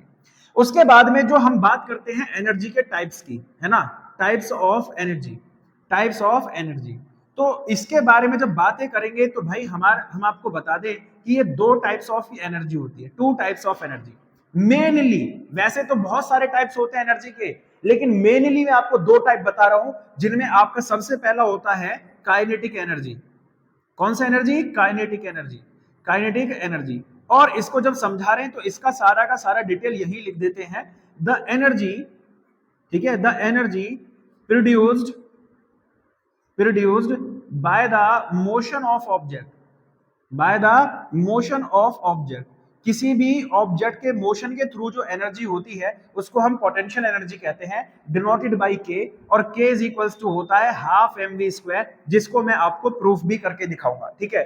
दूसरा होता है सर जी पोटेंशियल एनर्जी, ठीक है, पोटेंशियल एनर्जी। तो इसके बारे में भी बात करेंगे आप लोगों से। तो पोटेंशियल एनर्जी क्या होता है sir ji, the energy produced by the change in the position of object, change in the position of object, ठीक है जी, पोजीशन ऑफ ऑब्जेक्ट। जब हम किसी भी ऑब्जेक्ट की पोजीशन में चेंज करते हैं, ठीक है, लेट कर लो कि एक ऑब्जेक्ट यहां रखा हुआ था और उसे मैंने उठा के h हाइट पर ले गया, ठीक है, हाइट कहां पर ले गया मैं उसको, h हाइट पर ले गया इसी ऑब्जेक्ट को उठाकर। तो सर इसमें क्या हो जाएगी, एक पोटेंशियल एनर्जी आ जाएगी, जिसके थ्रू अगर मैं इसको वहां से छोड़ूंगा और इसके नीचे अगर मैंने मिरर रख दिया तो ये मिरर को क्या कर देगा, ब्रेक कर देगा। तो क्यों ब्रेक कर देगा, क्वेश्चन पूछा गया कि जब एक हथौड़े को ऊपर किसी हाइट से ड्रॉप किया जाता है तो बताइए वो उस गिलास को क्या कर देता है, ब्रेक कर देता है। तो वाई, क्यों करता है, तो आपको रीजन लिखना है, because it gains potential energy. जैसे हम उसकी पोजीशन चेंज करते हैं तो वो क्या गेन कर लेता है, पोटेंशियल एनर्जी गेन कर लेता है। तो due to the potential energy वो क्या करता है, उस ग्लास को ब्रेक कर देता है। और सर एक तीसरी टाइप क्या हो जाती है, तीसरी टाइप ऑफ एनर्जी हो जाती है जिसको हम कहते हैं मैकेनिकल एनर्जी, ठीक है, मैकेनिकल एनर्जी। लेकिन ये जो मैकेनिकल एनर्जी है ये टाइप नहीं है। जब हम काइनेटिक एनर्जी और पोटेंशियल एनर्जी का सम निकालते हैं किसी भी ऑब्जेक्ट में, जैसे मैं हूं तो मैं यहां पर खड़ा भी हूं और मैं चल भी रहा हूं, तो मेरे पास क्या है, काइनेटिक और पोटेंशियल दोनों टाइप की एनर्जी है। तो भाई जब किसी भी ऑब्जेक्ट में काइनेटिक और पोटेंशियल दोनों एनर्जी का सम निकालते हैं तो दैट बिकम्स मैकेनिकल एनर्जी। क्या हो जाती है, वो मैकेनिकल एनर्जी हो जाती है। तो अगर आपसे पूछा जाए what is the mechanical energy, तो आप बता देना guys, the sum of kinetic and potential energy of the object. किसी भी ऑब्जेक्ट की काइनेटिक और पोटेंशियल एनर्जी का जो सम होता है उसी को हम क्या कहते हैं, उसकी मैकेनिकल एनर्जी कहते हैं। बात समझ में आ गई, फिर से मेरे साथ रिपीट करके बताइए, the sum of kinetic and potential energy of the object is called mechanical energy. ठीक है, किसी भी ऑब्जेक्ट की काइनेटिक और पोटेंशियल एनर्जी का जो सम होता है उसी को हम क्या कह रहे हैं, मैकेनिकल एनर्जी कहते हैं। ठीक है, ये सब कंप्लीट करने के बाद में आइए समझते हैं काइनेटिक एनर्जी का ये जो आपने बताया है कि फॉर्मूला क्या होगा, पोटेंशियल एनर्जी का फॉर्मूला क्या होगा, और वर्क एनर्जी थ्योरम। जब वर्क एनर्जी थ्योरम कंप्लीट कर लेंगे तो हम फिर निकालेंगे sir ji potential energy in a spring. जब हम एक स्प्रिंग को स्ट्रेच करते हैं तो उसमें कितनी पोटेंशियल एनर्जी आ जाती है, और जब ये निकालेंगे तो इसमें एक बहुत इंपॉर्टेंट लॉ आता है जिसको हम कहते हैं हुक्स लॉ। तो इन सब चीजों को हम वन बाय वन आपके दिमाग में डालेंगे। तो चलिए शुरू करते हैं काइनेटिक एनर्जी। ठीक है, तो आइए मेरे प्यारे प्यारे बच्चों समझते हैं किसके बारे में, काइनेटिक एनर्जी के बारे में। तो दोस्तों जैसा कि मैंने आप लोगों से बताया था कि kinetic energy is the energy which is produced by the motion of object. Let कि मैं अभी खड़ा हुआ हूं और यही मेरे पास क्या है, पोटेंशियल एनर्जी है। लेकिन जैसे मैं चलना शुरू कर दूंगा तो यही पोटेंशियल एनर्जी किस में कन्वर्ट हो जाएगी, आप बोलोगे सर जी काइनेटिक एनर्जी में कन्वर्ट हो जाती है। तो यानी किसी भी ऑब्जेक्ट में अगर वो रखा हुआ है और उसे हम मूव कराना शुरू कर दे तो उसके मोशन के थ्रू जो एनर्जी प्रोड्यूस होती है उसी को हम क्या कहते हैं, उसका काइनेटिक एनर्जी कहते हैं। आइए अब इसका जो हमने पढ़ा था कि sir K is equals to होता है हाफ एम वी स्क्वायर, होता है कि नहीं होता। अब इसको हम प्रूफ भी करके दिखाएंगे। तो लेट कर लो कि सर हमारे पास में वर्क डन है F इंटू एस। ये तो सबको पता है कितना होता है, half is equals to M into S. अब F इज इक्वल्स टू क्या होता है सर, M में होता है, तो रख लीजिए W is equals to M A into S. Now by the third equation of motion, by the third equation of motion, जब मोशन की थर्ड इक्वेशन लगाते हैं तो सर हमारे पास में बन जाता है V square minus you square is equals to 2as। अब u लेट कर लो 0 है कि ऑब्जेक्ट चलना शुरू कर रहा है, तो 2as हो गया। क्या हो गया सर? 2as। अब सर यहां से वी स्क्वायर अपॉन 2 बराबर में as नहीं हो जाएगा? a और s की वैल्यू कितनी आ गई सर? a और s की वैल्यू आ गई वी स्क्वायर अपॉन 2। ये वैल्यू उठाकर यहां रख देंगे सर, तो हमारे पास में क्या निकल कर आएगा? w is equals to m into इस किसकी वैल्यू कितनी होगी सर? as की वी स्क्वायर अपॉन में 2। तो w इज इक्वल्स टू हो गया हाफ एम वी स्क्वायर। और यही जो वर्क है अब ये किसमें कन्वर्ट हो चुका है सर जी? काइनेटिक एनर्जी में। तो ये हो जाता है k is equals to half M we square. एक बार खींच के बताओ जरा जल्दी से फटाफट, यहां तक की बात समझ में आई आप लोगों को? कोई दिक्कत कोई परेशानी? बोलोगे नहीं सर। अब यहीं से एक रिलेशन निकाल देते हैं। अब यहां तक पहुंच ही गए हैं तो आप लोगों ने सर रिलेशन निकाल देते हैं काइनेटिक एनर्जी एंड मोमेंटम में। मोमेंटम ऑफ ऑब्जेक्ट, मोमेंटम तो पढ़ा होगा force and law of motion में, नहीं पढ़ा है तो जाकर देख लेना, उसकी भी वीडियो बना रखी है आप लोगों के लिए। तो काइनेटिक एनर्जी और मोमेंटम में अगर रिलेशन निकालें तो P इज इक्वल्स टू होता है mv। क्या होता है? P is equals to mv। अगर मैं यहाँ एक काम कर दूं कि P का स्क्वायर कर दूं तो इधर का भी स्क्वायर हो जाएगा, तो P square is equals to हो गया सर m का भी स्क्वायर, v का भी स्क्वायर हो गया, है ना? इतनी बात समझ में आ गई। अब यहाँ आ जाओ, अब k इज इक्वल्स टू क्या है? Half m v square. अब मैंने यहाँ m से मल्टीप्लाई और m से डिवाइड कर दिया, ठीक है? क्या कर दिया? m से मल्टीप्लाई और m से डिवाइड, तो k इज इक्वल्स टू क्या आ जाएगा? Half m square v square upon में m। और आपको मैंने यहां से बताया इक्वेशन नंबर फर्स्ट से m स्क्वायर और v स्क्वायर किसकी वैल्यू है सर जी? p स्क्वायर की वैल्यू है, तो जरा रख दो यहां पर। तो k इज इक्वल्स टू हो जाएगा sir half p square upon में m। अब इनको इधर ले आओ तो ये हो जाएगा sir 2km is equals to p square, और अगर p का वैल्यू निकालेंगे तो 2km is equals to p। तो ये रिलेशन आ जाता है किसमें सर? काइनेटिक एनर्जी में and momentum of the object. तो ये रिलेशन बहुत इंपॉर्टेंट है जो कि डायरेक्ट एग्जाम में पूछा जाता है, ठीक है? तो इसके साथ ही मैंने आपको करा दिया ताकि बाद में आपको कोई दिक्कत नहीं होनी चाहिए, ठीक है? इतनी बात समझ में आ गई कि P इज इक्वल्स टू हो जाता है 2km। अब इसी के थ्रू, इसी काइनेटिक एनर्जी के थ्रू हमें प्रूफ करना होता है किसको सर जी? हमें प्रूफ करना होता है आपके वर्क एनर्जी थ्योरम को। तो चलिए इसके बाद तुरंत हम लोग करेंगे वर्क एनर्जी थ्योरम, और यहां से कुछ न्यूमेरिकल भी आते हैं तो उन न्यूमेरिकलों को भी कंप्लीट करेंगे। लेकिन सबसे पहला टारगेट रहेगा किसको कंप्लीट करना है? हमें वर्क एनर्जी थ्योरम। तो चलो पहले वर्क एनर्जी थ्योरम को समझते हैं। By the constant force and by the variable force, दोनों के थ्रू समझेंगे। तो पहले बाय द कांस्टेंट फोर्स। तो हेलो डियर फ्रेंड्स, आइए वर्क एनर्जी थ्योरम को एकदम जड़ से खत्म करते हैं, जो कि बहुत इंपॉर्टेंट भी है और यहां से बहुत सारे बच्चे परेशान भी होते हैं। तो भाई आप सबकी परेशानी आज दूर हो जाएगी, ठीक है? किसी भी दिक्कत, कोई भी दिक्कत नहीं आनी आप लोगों को। तो क्या कहता है ये पहले समझ लेते हैं। तो ये स्टेट करता है कि sir total work done is equal to the difference of kinetic energy of the object, यानी उसकी फाइनल और इनिशियल काइनेटिक एनर्जी का जो डिफरेंस है वो टोटल किसके इक्वल आता है? Work done by the object निकल कर आता है। तो चलिए आइए प्रूफ करते हैं इसको। तो जब हम प्रूफ करेंगे तो प्रूफ भी बहुत बेहतरीन तरीके से आपके दिमाग में डालेंगे। तो एक ही चीज तो समझनी थी सर आपको, W इज इक्वल्स टू होता है F डॉट S। तो sir W is equals to हो गया MAS। क्यों sir? F is equals to हो जाता है M में। क्या हो जाता है? M में। अब नाउ लेट कर लो फिर से वही, the object is moving, the object is moving with initial velocity u of mass m, ठीक है? of mass m after the time t, after covering, ऐसे लिख लेंगे, after covering displacement s, its velocity change into v। कितना displacement cover करने के बाद में, एस डिस्प्लेसमेंट कवर करने के बाद इसका वेलोसिटी कितना हो जाता है? v हो जाता है।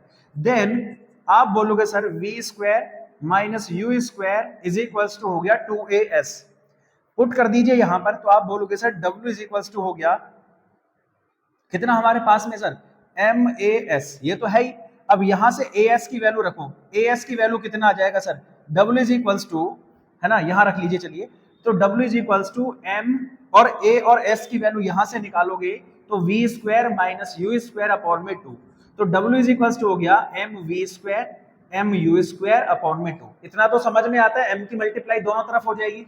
अब आप बोलोगे सर यही W तो क्या है आपका वर्क डन, सॉरी ऐसे रहने दो, W इज इक्वल टू ये हो गया half M we square minus half m u square. भाई हाफ इसके साथ हाफ इसके साथ, तो W is equal to half M we square, क्या ये फाइनल एनर्जी नहीं होगी काइनेटिक एनर्जी, और हाफ एम यू स्क्वायर क्या ये इनिशियल एनर्जी नहीं होगी ऑब्जेक्ट की। तो बस यही तो हमने कहा था कि वर्क एनर्जी यही तो स्टेट करती है कि total work done by the object is equal to the difference of the kinetic energies of the object, कि जो उस ऑब्जेक्ट के पास जो काइनेटिक एनर्जी है उसके डिफरेंस के सम के इक्वल आता है या डिफरेंस के इक्वल आता है। तो ये बात आप समझ लेंगे, इस बात को आप नोट कर लेंगे अपनी कॉपी में और फटाफट से इसका स्क्रीनशॉट लेकर बताएंगे कि कैसे आपको कहां पर प्रॉब्लम होगी।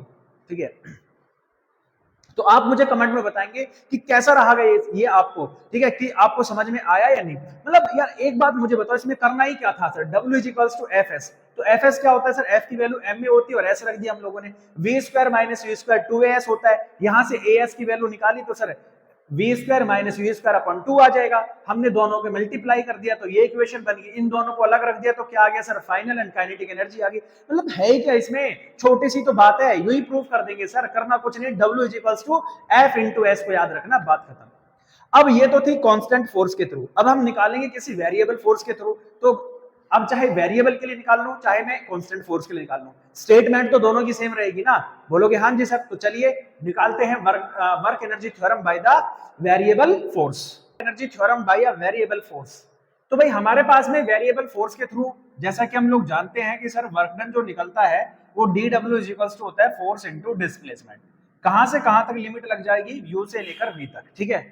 अब सब जानते हैं कि sir F is equal to होता है m में, रख दीजिए, तो dW इज इक्वल टू हो जाएगा u से लेकर v तक ma इंटू dx, ठीक है। चलो अब a जो होता है क्या वो dv अपॉन dt नहीं होता है, एक बार जल्दी से बताओ, है ना, वेरी इंपॉर्टेंट है ये, सीधा सीधा एग्जाम में पूछी जा सकती है कि prove the work energy theorem by variable force, तो बहुत अच्छे से इसको समझना है।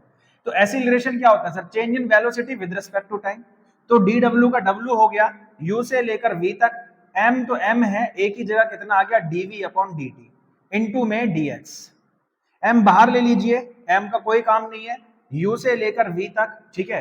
अब ये बताओ dx अपॉन dt क्या होता है, dx अपॉन dt क्या v होता है और इनटू में dv है ही हमारे पास में, भाई डिस्प्लेसमेंट अपॉन में टाइम क्या हो जाएगा सर, वेलोसिटी हो जाएगा, सीधी सी बात है। तो आप बोलोगे sir W is equal to हो गया m बाहर है, u से लेकर v तक, कहा v इंटू dv, और v का जो इंटीग्रेशन है क्या वो v स्क्वायर अपॉन 2 नहीं हो जाएगा, कहां से लेकर, u से लेकर v तक, तो W इज इक्वल टू हो गया m, v के स्थान पर v square upon 2 minus v के जगह पर u स्क्वायर अपॉन 2, ठीक है जी। तो W इज इक्वल टू हो गया m v square upon 2 minus m u square upon 2, तो फिर से वही केस बन गया सर जी, ये फाइनल और ये इनिशियल काइनेटिक एनर्जी। तो इस तरह से हम लोग क्या फाइंड कर सकते हैं, work done by the variable force, यानी किसी भी वेरिएबल वर्क के थ्रू या किसी भी वेरिएबल फोर्स के थ्रू कितना वर्क एनर्जी थ्योरम कैसे प्रूफ होगी, तो ये सब हम लोगों ने सीखा। तो इसका स्क्रीनशॉट ले लो, बहुत अच्छी इक्वेशन है, यहां से डायरेक्ट एग्जाम में पूछा जा सकता है, ठीक है। तो चलिए ये सब कंप्लीट करने के बाद अब हम चलते हैं पोटेंशियल एनर्जी की तरफ। तो पोटेंशियल एनर्जी जैसा कि मैंने आपको बताया था कि पोटेंशियल एनर्जी क्या होती है sir ji, it is the change in the position of object with respect time, यानी जैसे जैसे आप ऑब्जेक्ट की पोजीशन चेंज करेंगे तो उसमें भी क्या आएगी, एक काइनेटिक एनर्जी स्टेबल हो जाएगी।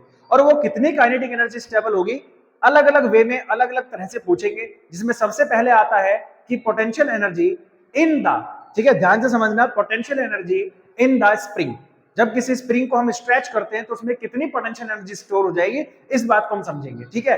फिर उसके बाद potential energy under the gravitation, ठीक है, और फिर different form of energy cover करेंगे हम लोग, जिनमें हम लोग बहुत सारी बातें आपको बता रहे होंगे कि सर ग्रेविटेशनल एनर्जी भी होती है, इलेक्ट्रिक एनर्जी भी होती है ना, और मोशनल एनर्जी भी होती है, और उसके बाद हम आपको बताएंगे न्यूक्लियर एनर्जी, जो कि दो टाइप से होती है, एक न्यूक्लियर फ्यूजन और एक न्यूक्लियर फिजन। तो चलिए इन सब बातों को शुरू करते हैं। सबसे पहले डालेंगे आप लोग potential energy in a spring, ठीक है। चलो पोटेंशियल एनर्जी के बारे में बात कर रहे थे, क्योंकि हम लोग जो है काइनेटिक एनर्जी के थ्रू वर्क एनर्जी थ्योरम और बहुत सारी चीजें हम लोग काइनेटिक एनर्जी में कंप्लीटली फिनिश कर चुके हैं। तो नाउ जो टर्न जाता है सर किस पर, पोटेंशियल एनर्जी। तो पोटेंशियल एनर्जी को लेकर सबसे पहला आपका जो पॉइंट आता है वो होता है sir elastic potential energy of a spring. अब इलास्टिक पोटेंशियल एनर्जी क्या होता है, तो इलास्टिसिटी आपके बुक में एक चैप्टर भी है जो कि पार्ट नंबर 2 में आएगा, बट मैं आपको यहां भी थोड़ा सा समझा देता हूं कि इलास्टिसिटी होती क्या है। देखो ये लेट कर लो कि आपके पास में एक स्प्रिंग है और इस स्प्रिंग के नॉर्मल लेंथ है, ठीक है, नॉर्मल केस है, ये नॉर्मल लेंथ है इसकी, ठीक है, ये बात कर रहे हैं हम लोग। अब जैसे ही आप क्या काम करोगे बेटा, इस पर एक मास m लगाकर इसको खींचोगे इधर की तरफ, तो ये सर स्ट्रेच्ड हो जाएगी, है ना, इसमें क्या आ जाएगा, स्ट्रेच्ड हो जाएगी, कितनी सर, x मीटर डिस्टेंस ये स्ट्रेच हो जाएगी।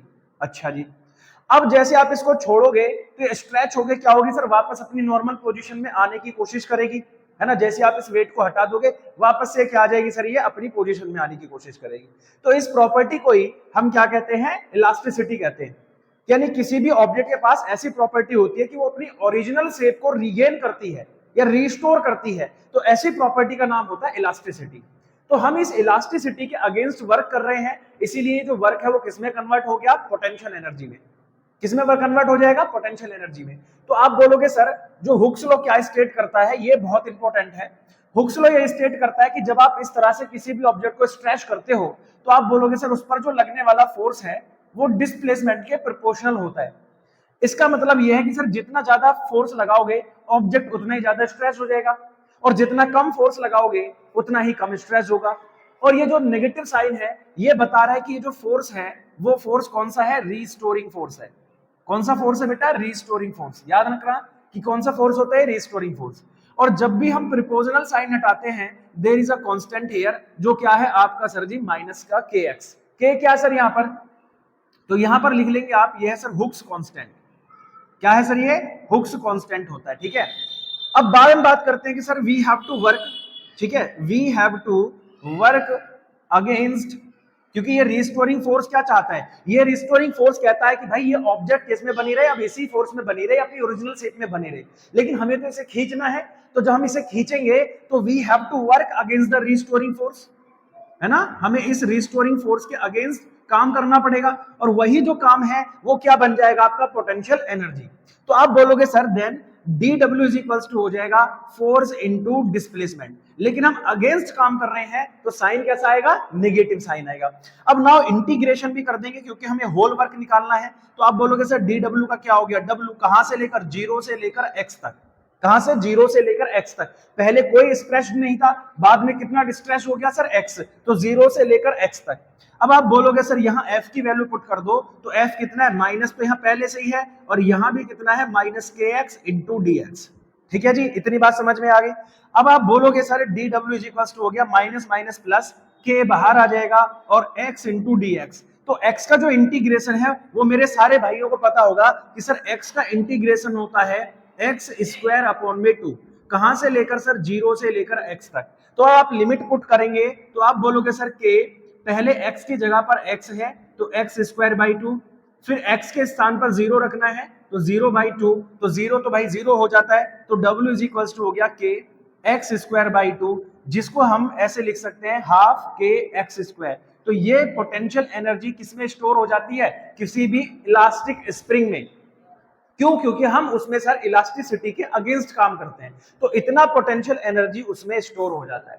तो इसका मतलब यह है कि सर कि अगर हम किसी भी एक स्प्रिंग को स्ट्रेच करेंगे या कंप्रेस्ड करेंगे, तो स्ट्रेच करने में या कंप्रेस करने में वहां पर एक फोर्स लगेगा जिसको रीस्टोरिंग फोर्स कहते हैं, और वो रीस्टोरिंग फोर्स क्या काम करता है, ऑब्जेक्ट को अपनी ओरिजिनल शेप में लाने का ट्राई करता है। तो हमें इस रीस्टोरिंग फोर्स के अगेंस्ट ही काम करना पड़ता है। तो ये जो हमारे भाई हुक्स हैं ये क्या कहते हैं कि जो भी आप अप्लाइड फोर्स कर रहे हो, जितना आप खींचोगे उतना ही आपका क्या होगा, डिस्प्लेसमेंट होगा। तो हुक्स ने ये कहा कि जो अप्लाइड फोर्स है वो डिस्प्लेसमेंट के प्रोपोर्शनल होता है, बट साइन इज नेगेटिव, क्योंकि यहां जो है आप कौन सा डिस्प्लेसमेंट, कौन सा फोर्स लग रहा है, रिस्टोरिंग फोर्स। अब उन्होंने कहा कि सर जब जब आप प्रोपोर्शनल साइन हटाओगे तो यहां पर एक कांस्टेंट आ जाएगा और उस कांस्टेंट का नाम है के। तो हमें इस रिस्टोरिंग फोर्स के अगेंस्ट काम करना पड़ रहा है कि नहीं करना पड़ रहा, तो रिस्टोरिंग फोर्स के अगेंस्ट जो काम करना पड़ रहा है वही वर्क किसमें कन्वर्ट हो जाता है, पोटेंशियल एनर्जी में कन्वर्ट हो जाता है। तो ये हो गई एक स्प्रिंग की पोटेंशियल एनर्जी, कि किसी भी एक स्प्रिंग में कितना पोटेंशियल एनर्जी स्टोर हो जाता है। अब इसके बाद में, ठीक है, मैं आपसे कुछ क्वेश्चन भी पूछूंगा और कुछ बेहतरीन चीजें भी आप लोगों को समझाऊंगा, लेकिन उससे पहले मैं आपको ये समझाता हूं क्योंकि देखो कॉन्सेप्ट में पढ़ना बहुत ज्यादा इंपॉर्टेंट है ना, बहुत ज्यादा इंपॉर्टेंट है कॉन्सेप्ट को क्लियर करना। तो चलिए पहले ये हमने कंप्लीट कर लिया जो कि बहुत ज्यादा इंपॉर्टेंट है, और ये सीधा सीधा एग्जाम में ऐसे ही पूछ लिया जाता है कि फाइंड द डेरिवेशन या find the expression for the elastic potential energy of a spring, कि एक स्प्रिंग के लिए इलास्टिक पोटेंशियल एनर्जी कितनी होती है फाइंड कर दो, बहुत आराम तरीके से आप लोग निकाल लेंगे।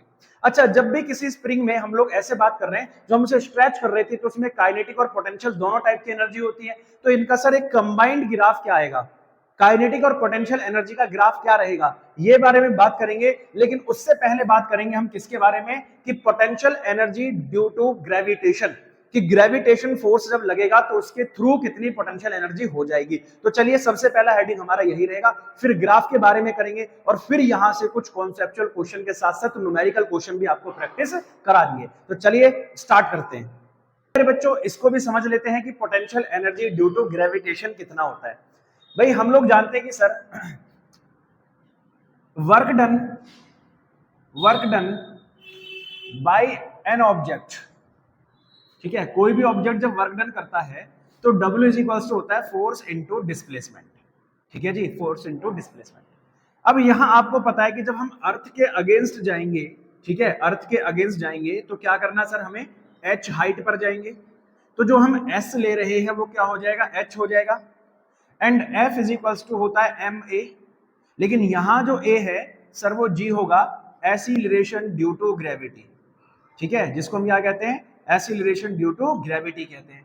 तो W is equals to F के जगह पर m, तो ठीक है, लेकिन G और S के जगह पर क्या रखना होगा, H, तो W इज इक्वल्स टू हो गया mgh, ठीक है, जिसको हम U भी कह रहे हैं, तो U इज इक्वल्स टू हो गया mgh। ये कब है, जब ऑब्जेक्ट h हाइट ऊपर से नीचे की ओर आएगा, h हाइट से ऊपर से नीचे की ओर आएगा। But case number two, if the object is going upward, अगर ऑब्जेक्ट अपवार्ड जा रहा है तो उस केस में जो फोर्स है वो माइनस का mg हो जाएगा, और उस केस में जो आपका ग्रेविटेशन है या पोटेंशियल एनर्जी है वो माइनस का mgh हो जाएगा। क्यों, क्योंकि सर जब आप ऊपर की ओर जाएंगे, जब आप ऊपर से नीचे की ओर गिरा रहे थे, जैसे ऑब्जेक्ट है पहले से यहां था और मैं इसे नीचे की ओर गिरा रहा हूं, ठीक है, क्योंकि अगर ये ऑब्जेक्ट ऊपर की ओर था और मैं इसे नीचे की ओर गिरा रहा हूं तो सर ये क्या कर रहा है, ग्रेविटी के अंडर में काम कर रहा है, ग्रेविटी भी यही चाहती है, और ये आ भी कहां रहा है, नीचे की ओर आ रहा है, तो यहां जो केस होगा वो पॉजिटिव एनर्जी के लिए आएगा। लेकिन अब जो दूसरा केस है, जब आप लोग ऐसे ऊपर की ओर जाएंगे, है ना, ये मार्कर है, इसको नीचे से कहां लेकर जा रहे हैं, ऊपर की ओर, तो ग्रेविटेशन फोर्स क्या चाहता है, नीचे लाना, लेकिन ये कहां जा रही है, ऊपर की ओर, तो क्या इसे ग्रेविटेशन फोर्स के अगेंस्ट काम करना पड़ेगा, बोलोगे यस सर, तो ग्रेविटेशन फोर्स कहां की ओर लगेगा, नीचे की ओर, लेकिन ऑब्जेक्ट कहां की ओर जा रहा है, ऊपर की ओर, तो सिंपल सी बात यहां से निकल कर आती है, तो उस केस में जो फोर्स है वो नेगेटिव डायरेक्शन में लगेगा, तो U इज इक्वल हो जाएगा माइनस का mgh, ठीक है, तो ये दोनों केस आपको याद होने चाहिए। तो ये पोटेंशियल एनर्जी होती है ड्यू टू ग्रेविटी, या ग्रेविटी के थ्रू, जैसे कि अभी मैं ही हूं तो मैं 2-4 मंजिल ऊपर चला जाता हूं तो मुझे किसके अगेंस्ट काम करना पड़ेगा, अर्थ के अगेंस्ट काम करना पड़ेगा, और इसी वजह से मुझ में थोड़ी थकान भी महसूस होगी, तो ये सब किसमें स्टोर हो रहा है सर, मेरी पोटेंशियल एनर्जी के थ्रू, ठीक है, तो मुझे वर्क डन करना पड़ना है ग्रेविटी के अगेंस्ट, जो कि किसमें कन्वर्ट हो रहा है, पोटेंशियल एनर्जी में। तो ये बात समझ में आ गया आप लोगों को, अब बहुत बेहतरीन तरीके से बात समझ में आई होगी। तो चलिए अब थोड़े से कुछ कॉन्सेप्चुअल क्वेश्चन जो कि kinetic energy, work energy theorem और पोटेंशियल एनर्जी को लेकर होंगे, तो कंबाइंडली हम इन चीजों को आराम से समझते हैं, ठीक है, ताकि आपके मन में भी एक समझ बन जाए कि अगर हमारे एग्जाम में कोई भी तरह का न्यूमेरिकल आएगा तो आपको छोड़ना नहीं है वो, ठीक है। तो आइए समझते हैं क्वेरी। स्टूडेंट्स आइए मेरे प्यारे बच्चों समझते हैं क्वेश्चन जो कि काइनेटिक एनर्जी पर बेस्ड है, ठीक है। तो चलो पहले इस क्वेश्चन को पढ़ेंगे फिर इसका सॉल्यूशन निकालेंगे।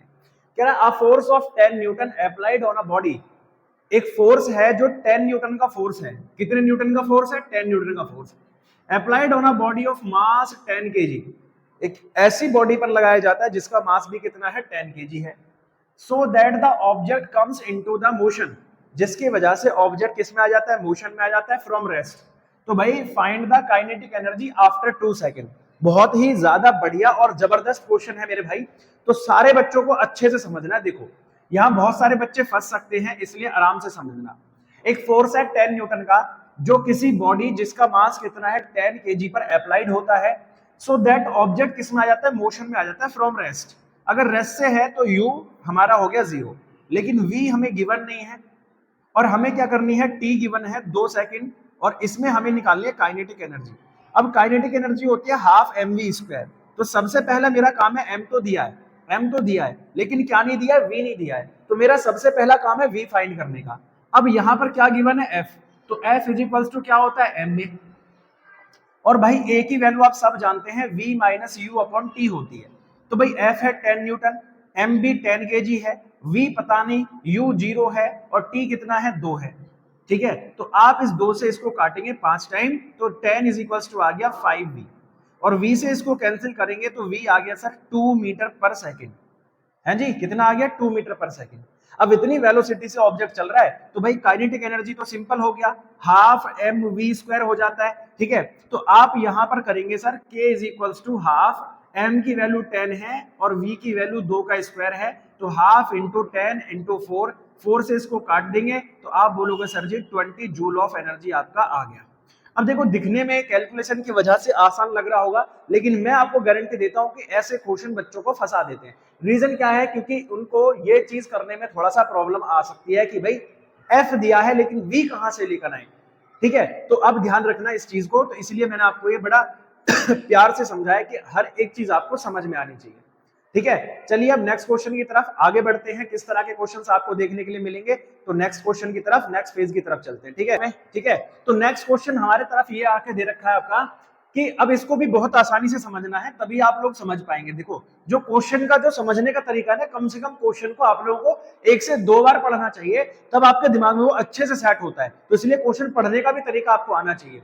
देखो, सबसे पहले क्या कह रहा है sir, mass of 500 kg of a object is moving with a velocity of 72 kilometre per hour. तो भाई सबसे पहले मास दे रखा है जो कि 500 kg का एक ऑब्जेक्ट है और वो कितनी वेलोसिटी से मूव कर रहा है, 72 किलोमीटर पर आवर। तो इस 72 किलोमीटर पर आवर को मीटर पर सेकंड में बदलने के लिए 5/18 से मल्टीप्लाई कर देते हैं, तो ये हो जाएगा सर 20 मीटर पर सेकंड। ठीक है, ध्यान रखना इस चीज को, जिन बच्चों को आता है वो तो ठीक है, जिनको नहीं आता वो आगे से ध्यान रखेंगे। किलोमीटर पर आवर को मीटर पर सेकंड में कन्वर्ट करने के लिए 5/18 से डिवाइड करते हैं, मल्टीप्लाई करते हैं, सॉरी। अब ये क्या करता है, रेस्ट में आ जाता है। रेस्ट में आ गया तो sir v is equals to कितना हो गया, स्टार्टिंग में चल रहा था तो u था ये, और v जो है वो कितना हो गया, 0। और अब आपको कह रहा है कि सर इस दौरान वो कितनी डिस्टेंस कवर कर लेता है, 25 मीटर की डिस्टेंस वो कवर कर लेता है। Then find the amount of force applied, तो कितना फोर्स इस पर अप्लाइड हुआ था ये मुझे बता दो, जो ब्रेक लगाने में हमने इस पर अप्लाई किया था। तो सीधी सी बात है सर, ऑब्जेक्ट का ये दे रखा है, u दे रखा है, v दे रखा है, s दे रखा है। भाई f इज इक्वल्स टू, तो m a होता है, लेकिन a नहीं दिया। क्या नहीं दिया, a। तो मुझे पता है कि bye the third equation of motion क्या हो जाएगा सर, v जो है हमारे पास में वो 0 है, u कितना हमारे पास में एक बार जल्दी से बताओ, तो u है सर 20, तो 20 का स्क्वायर 2a हमें निकालना है, और s कितना डिस्टेंस कवर कर रहा था, वो 25 मीटर। अब बोलोगे सर माइनस का 20 स्क्वायर 400 हो जाएगा, और 25 टू जा 50 हो जाता है। इसको आप जब कट करेंगे तो माइनस का 8 मीटर पर सेकंड स्क्वायर आ जाएगा। ये इतना एक्सीलरेशन हो रहा है, तो f जो है वो कितना होगा, m में हो जाएगा sir. f is equals to m कितना मेरे बच्चे, m है 500 kg सर, 500, और a कितना है, माइनस का 8 है, तो f इज हो गया माइनस का 4000 न्यूटन। और ये जो माइनस साइन है वो ये बता रहा है कि ऑब्जेक्ट क्या कर रहा है, रेस्ट में आ रहा है, अगेंस्ट काम कर रहा है। ये जो फोर्स है ऑब्जेक्ट के मोशन के अगेंस्ट काम कर रहा है, ये चीज ये बता रहा है, तो इसलिए फोर्स कैसा आ रहा है, नेगेटिव आ रहा है। ठीक है, आई होप ये बात आप सबको समझ में आ रही होगी, और एकदम बेहतरीन तरीके से आप न्यूमेरिकल भी डील कर रहे होंगे कि सर ठीक है, अगर इस तरह का क्वेश्चन आएगा काइनेटिक एनर्जी को लेकर तो हम लोग डील कर लेंगे, इसमें कोई भी प्रॉब्लम हमें आगे नहीं होगी। अब एक रिलेशन मैंने आपको कराया था सर कि k इज इक्वल्स टू होता है p स्क्वायर अपॉन 2m करके, तो यहां से भी कुछ न्यूमेरिकल मैं आपको करा देता हूं कि किस तरह के न्यूमेरिकल यहां से आप लोगों से पूछे जा सकते हैं। ठीक है, तो चलो इसके ऊपर भी लेकर हम क्वेश्चन करते हैं। काइनेटिक एनर्जी और इनके बीच जो रिलेशन दे रखा है मोमेंटम के बीच, इनसे रिलेटेड कुछ ग्राफ्स आते हैं, तो आइए इन ग्राफ को भी पहले समझ लेते हैं। ठीक है, तो जो पहला ग्राफ है वो आप देखो कि k और m के बीच में बनेगा। अब आप देख रहे हो कि सर k और m क्या एक दूसरे के इनवर्सली प्रोपोर्शनल है, क्या है बेटा, इनवर्सली प्रोपोर्शनल है। तो अगर इनका ग्राफ बनाया जाए तो आप ये बोलेंगे सर ये अगर k है तो ये क्या है, m है। तो जैसे जैसे k बढ़ेगा m क्या होगा, डिक्रीज होगा। तो आप ये बोलो कि सर के बढ़ रहा है लेकिन एम क्या हो रहा है, डिक्रीज हो रहा है। तो इस तरह का ग्राफ आपको एक देखने के लिए मिल जाएगा के और एम के बीच में, ठीक है। दूसरा केस है कि सर अगर हम एम को इधर ले आए तो 2km is equals to P square हो जाएगा। तो सर पी स्क्वायर प्रोपोर्शनल है एम के, जिसकी वजह से जो है p square P is equals to हो गया या P प्रोपोर्शनल हो गया रूट एम के। तो यानी P जो है रूट एम के प्रोपोर्शनल है कि अगर इसका ग्राफ बनाया जाए, P और M के बीच ग्राफ बनाया जाए तो P क्या होगा सर, ऐसे जाने पर इंक्रीज होगा, और ये क्या हमारे पास में M, कि अगर हम M में ऐसे जाएंगे तो ये इंक्रीज होगा। तो आइए देखते हैं कि अब देखो P जो है रूट एम के इक्वल है, तो मतलब ये कम इंक्रीज होगा और ये ज्यादा इंक्रीज होगा। तो आप जो ग्राफ है वो ऐसे बना देंगे, ठीक है, कि P ज्यादा इंक्रीज होगा M के मुकाबले। तीसरा है सर K और P के बीच में, तो K is also proportional P square, और P स्क्वायर हो जाएगा आपके पास में P proportional to root K. तो अगर इनके बीच भी ग्राफ बनाया जाए, ठीक है, इनके बीच भी अगर ग्राफ बनाया जाए तो आप ये बोलेंगे सर मान लो कि ये K है और ये P है, तो कौन ज्यादा इंक्रीज होगा सर, K कम इंक्रीज होगा और P ज्यादा इंक्रीज हो जाएगा। तो एक बार जल्दी से मुझे ग्राफ बनाकर बताओ किस किस का ग्राफ होगा, ठीक है।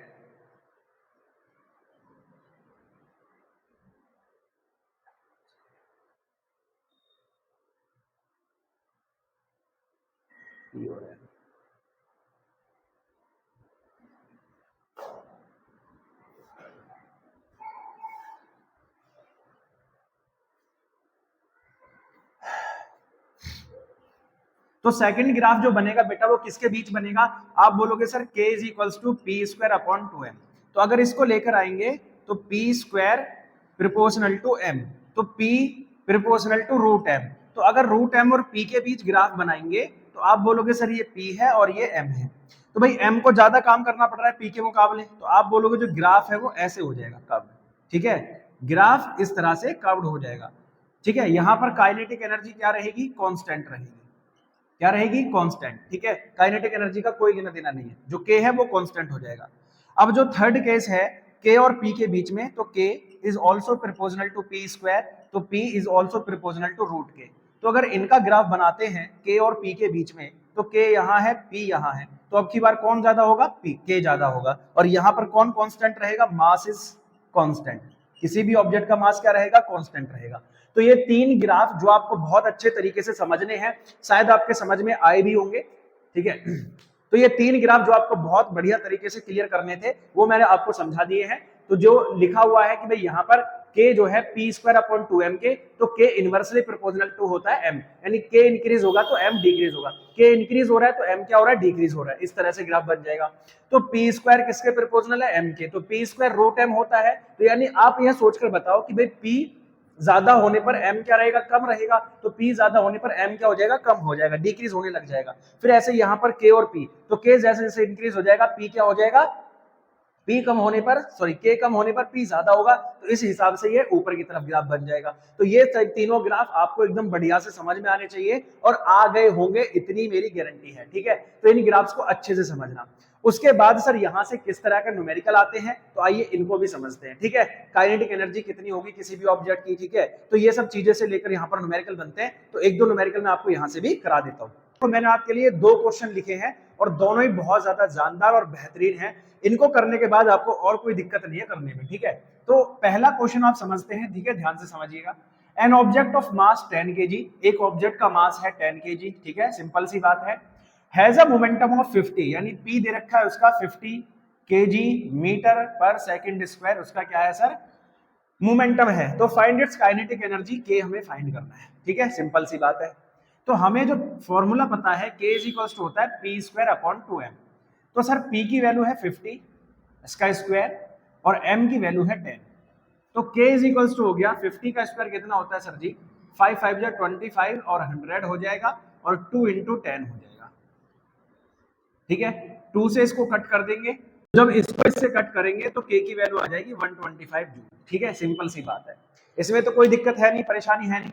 अब देखो ये जो क्वेश्चन है ये बहुत ज्यादा जबरदस्त और खतरनाक क्वेश्चन है, तो इसको अच्छे से और बेहतरीन तरीके से आप सबको समझना है। कह रहा if the kinetic energy of an object increase 300%, कितने परसेंट इंक्रीज हो जाती है, 300%, then find the percentage increasement in the momentum, यानी मोमेंटम कितना परसेंट इंक्रीज हो जाएगा। तो लेट कर लो कि भाई लेट जो पहले काइनेटिक एनर्जी थी वो x थी, बाद में जो काइनेटिक एनर्जी है वो कितनी हो गई, इंक्रीमेंट हो गया सर इस वाली में कितना परसेंट, 300%। और परसेंट को जब सॉल्व करेंगे तो नया k डैश आ जाएगा x प्लस 3x यानी 4x हो गया। अच्छा जी, यानी पहले काइनेटिक एनर्जी x थी, अब जो काइनेटिक एनर्जी वो 4x हो चुकी है। तो जो मोमेंटम है सर p वो होता है सर √2m k। तो सर p जो है पहले हो गया 2mx, फिर जो नया मोमेंटम है p डैश वो कितना हो गया 2m, और x की जगह पर कितना रख दोगे 4x।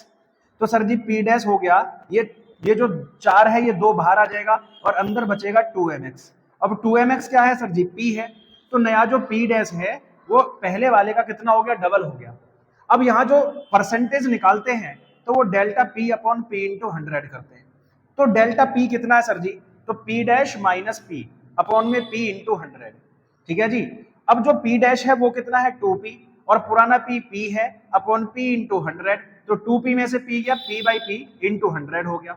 इसको काट देंगे तो कितना परसेंट इंक्रीमेंट हो जाएगा, 100%।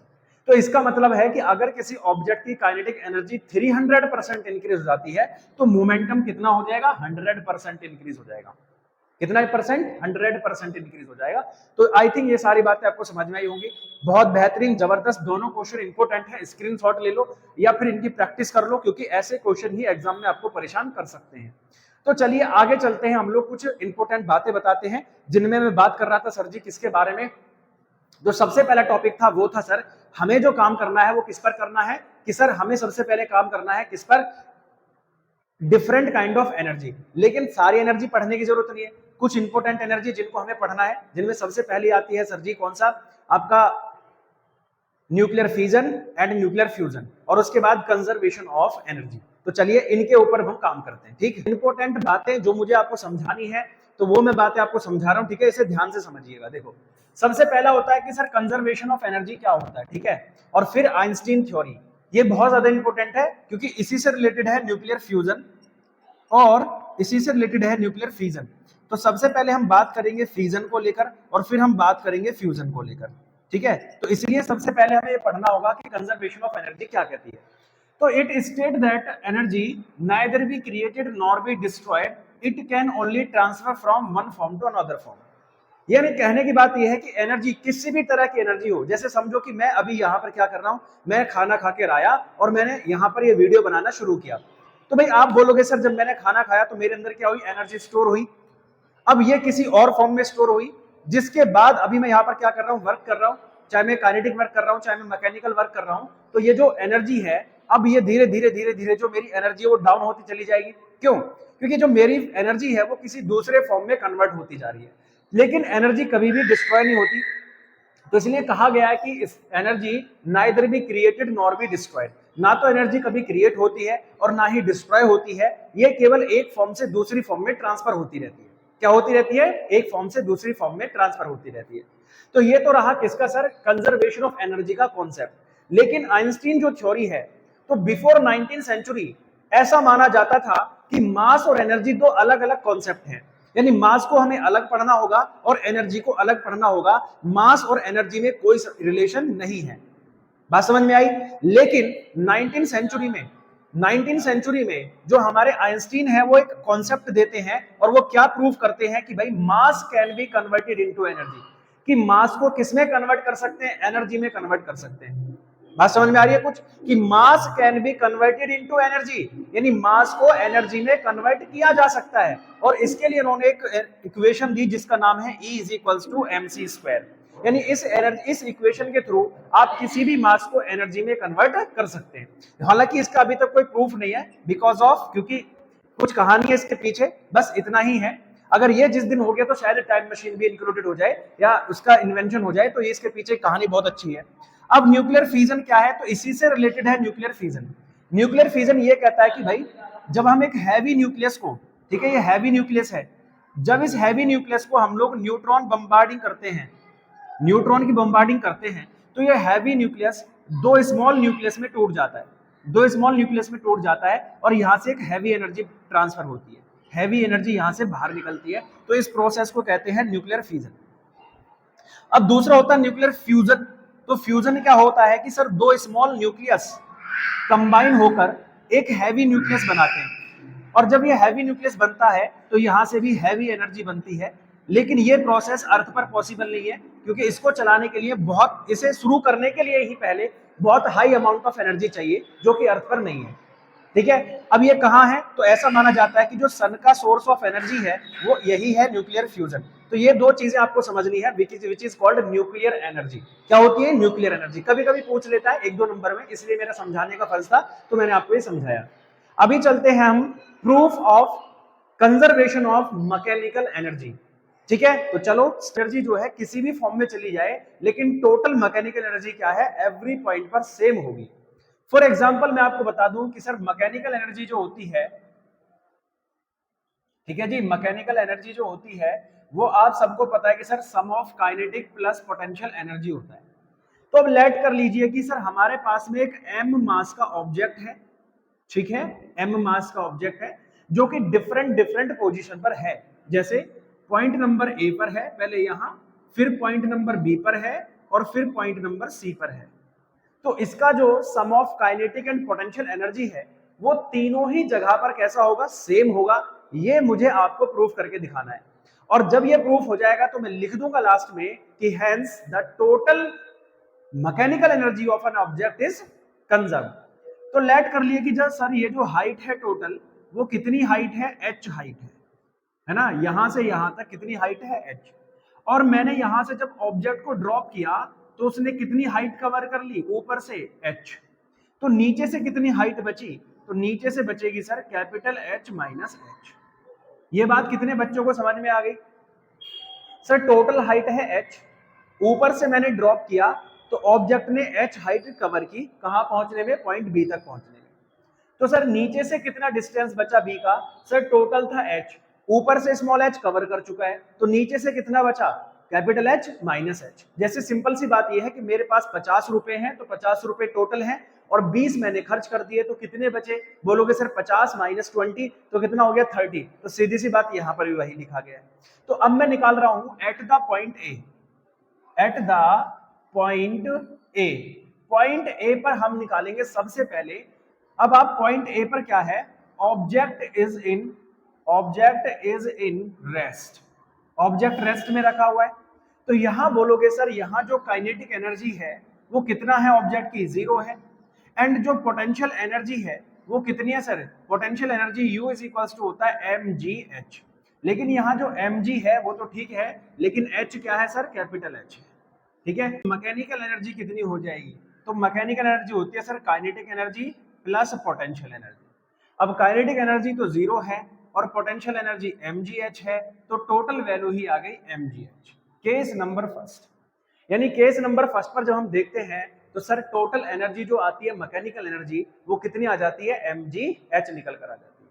इतनी बात समझ में आ गई? ठीक है जी। अब यहां पर क्या करना है sir ji? At point B, at point B, ठीक है, object is dropped, object is dropped, object को हमने ड्रॉप कर दिया है, ठीक है, that cover h distance, that cover small h distance. तो अब जब ये पॉइंट बी पर आ गया ना ऑब्जेक्ट, तो इसके पास में मेरे बच्चे दो एनर्जी है, यानी जब ये चलता हुआ आ रहा है तो इसकी पोटेंशियल एनर्जी अब काइनेटिक एनर्जी में भी कन्वर्ट होगी, और दूसरा ये अर्थ से भी किसी हाइट पर है तो इसमें कौन सी एनर्जी होगी? पोटेंशियल एनर्जी भी होगी। तो दोनों एनर्जी इसके पास होती हैं। तो इन केस काइनेटिक एनर्जी होती है हाफ mv², लेकिन v की वैल्यू तो हमें नहीं पता है, तो चलिए निकाल लेते हैं। तो v² minus u² is equal to होता है 2gh, क्योंकि h ही तो डिस्टेंस कवर करते हुए आ रहा है, और जब ड्रॉप होता है तो u हो जाता है 0, तो उस केस में v² इज इक्वल टू हो गया 2gh। अब ये हो गया, तो सर यहां रखेंगे तो काइनेटिक एनर्जी हो जाएगी हाफ m और v² की जगह 2gh। अब 2 से 2 कैंसिल हो गया तो काइनेटिक एनर्जी हो गई mg⁻h। अच्छा जी, काइनेटिक एनर्जी मिल गई हमें। अब यहां पर सर जी जो पोटेंशियल एनर्जी है, ठीक है, पोटेंशियल एनर्जी वो कितनी हो जाएगी?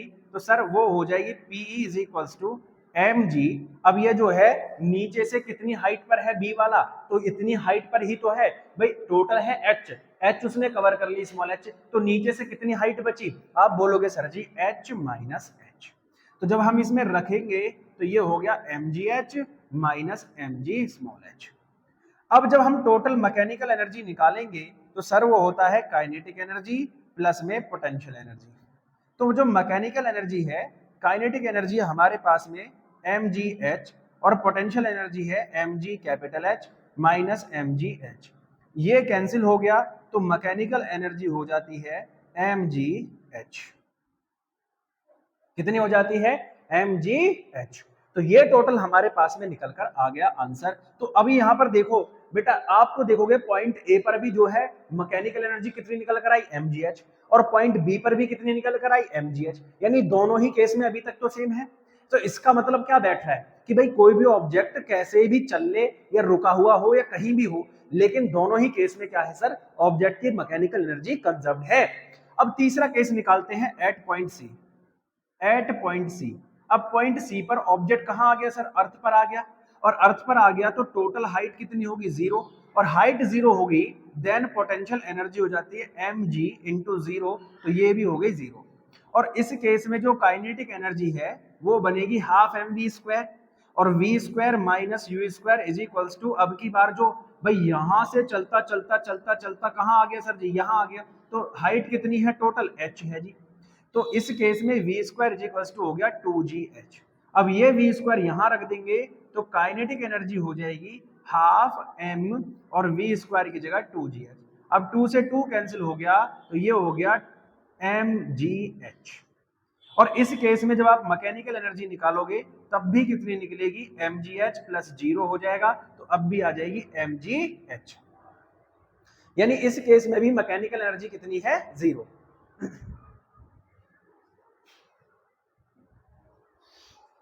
सॉरी तो इस केस में भी मैकेनिकल एनर्जी कितनी है? mgh। यानी तीनों ही केस में, चाहे ऑब्जेक्ट आपका ऊपर रेस्ट में हो, चाहे अर्थ पर हो, चाहे वो कहां हो पॉइंट बी पर जो कि मोशन कर रहा है, each of the case you found that the mechanical energy is conserved. यानी हर जगह पर, चाहे पॉइंट ए पर देख लो, चाहे पॉइंट बी पर देख लो, चाहे पॉइंट सी पर देख लो, टोटल मैकेनिकल एनर्जी कितनी निकल कर आती है? mgh निकल कर आती है। तो इसका एक ही मतलब बैठता है, कंजर्वेशन ऑफ एनर्जी। अर्थात काइनेटिक, पोटेंशियल और मैकेनिकल एनर्जी हो, कोई से भी तरह की एनर्जी हो जाए, सारी की सारी एनर्जी क्या रहती है? कंजर्व्ड रहती है एटम पर। समझ में आ गई बातें? अब इसके बाद जो हमारा फाइनल क्वेश्चन है वो है सर जी कोलाइजन, है ना। और ये हमारा लास्ट भी पॉइंट है जो कि बहुत इंपॉर्टेंट भी है। अब ये जो कोलाइजन होता है वो दो टाइप का होता है, एक इलास्टिक और एक इनइलास्टिक। और बहुत ज्यादा बढ़िया टॉपिक है, और इसके ऊपर एक छोटा सा डेरिवेशन भी कराएंगे वन डायमेंशन कोलाइजन के ऊपर। तो चलिए शुरू करते हैं, कोलाइजन क्या होता है। इसका एक बहुत ज्यादा इंपॉर्टेंट टॉपिक है जिसका नाम है कोलाइजन, और यहां से एग्जाम में क्वेश्चन भी आते हैं और ये सीधा सीधा पूछा भी जाता है। इसका एक छोटा सा प्रूफ भी होता है वन डायमेंशनल के लिए, जो कि सबसे ज्यादा पूछा जाता है। तो आइए समझते हैं इलास्टिक कोलाइजन क्या होता है। तो पहले कोलाइजन का मतलब मैं आपको समझा दूं। कोलाइजन का मतलब होता है आपस में टकराना। यानी जैसे दो ऑब्जेक्ट थे, ये आपस में आ रहे हैं आ रहे हैं आ रहे हैं आ रहे हैं, टकरा रहे हैं, तो इसको हम क्या कहते हैं? कोलाइजन। अब कोलाइजन जब होता है तो ऑब्जेक्ट क्या करते हैं भाई? इनकी वेलोसिटी सब चेंज हो जाएगा, डायरेक्शन वगैरह सारी चीजें चेंज हो जाएंगी। तो बिल्कुल सही बात है, होनी भी चाहिए। लेकिन ये कोलाइजन भी दो तरीके का होता है, एक होता है इलास्टिक और एक होता है इनइलास्टिक। अब इलास्टिक किसे कहते हैं ये समझिए। It state that if the kinetic energy and the momentum of object remains constant during the collision. भाई दो चीजें हमने पढ़ी सर जी, एक तो कंजर्वेशन ऑफ मोमेंटम हम लोगों ने पढ़ा था कि किसी भी बॉडी का जो मोमेंटम है वो कंजर्व्ड रहता है before collision and after collision. और दूसरा हमने पढ़ा था काइनेटिक एनर्जी। तो काइनेटिक एनर्जी भी किसी भी ऑब्जेक्ट की कंजर्व हो सकती है। तो ये कह रहा है कि अगर ऐसा कोई कोलाइजन हो, एग्जाम्पल भी मैं बताऊंगा, ऐसा कोई मतलब कोलाइजन हो, दो ऑब्जेक्ट्स का आपस में ऐसे कोलाइजन हो रहा है कि सर उस कोलाइजन के बाद, कोलाइजन होने से पहले और कोलाइजन होने के बाद दोनों का मोमेंटम जो है ऑब्जेक्ट का वो क्या है? सेम है, या दोनों ऑब्जेक्ट की जो काइनेटिक एनर्जी है वो कंजर्व्ड है, उनमें कोई चेंज नहीं आ रहा, तो ऐसे कोलाइजन को हम कहते हैं इलास्टिक कोलाइजन। बात समझ में आई कि जब हम किसी भी ऑब्जेक्ट को इस तरह से, है ना, किसी भी दो ऑब्जेक्ट हैं और वो ऑब्जेक्ट का टकराने से पहले या टकराने के बाद जो मोमेंटम है या काइनेटिक एनर्जी अगर वो कंजर्व रहती है, तो ऐसे को हम कहते हैं इलास्टिक। जैसे क्रिकेट की बॉल है, यानी बैट हिटिंग बॉल, ठीक है, बैट हिटिंग बॉल। बैट किसको हिट कर रहा है? बॉल को हिट कर रहा है भाई।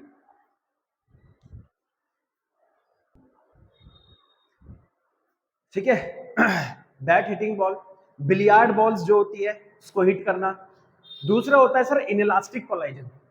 तो इनइलास्टिक का मतलब होता है कि अगर दो ऑब्जेक्ट कोलाइड कर रहे हैं या एक ही सिंगल ऑब्जेक्ट अगर वो कोलाइड कर रहा है तो कोलाइजन के बाद उसका जो मोमेंटम और काइनेटिक एनर्जी है वो कांस्टेंट नहीं रहते या चेंज हो जाते हैं ड्यूरिंग द कोलाइजन। तो ऐसे कोलाइजन को हम कहते हैं इनइलास्टिक कोलाइजन।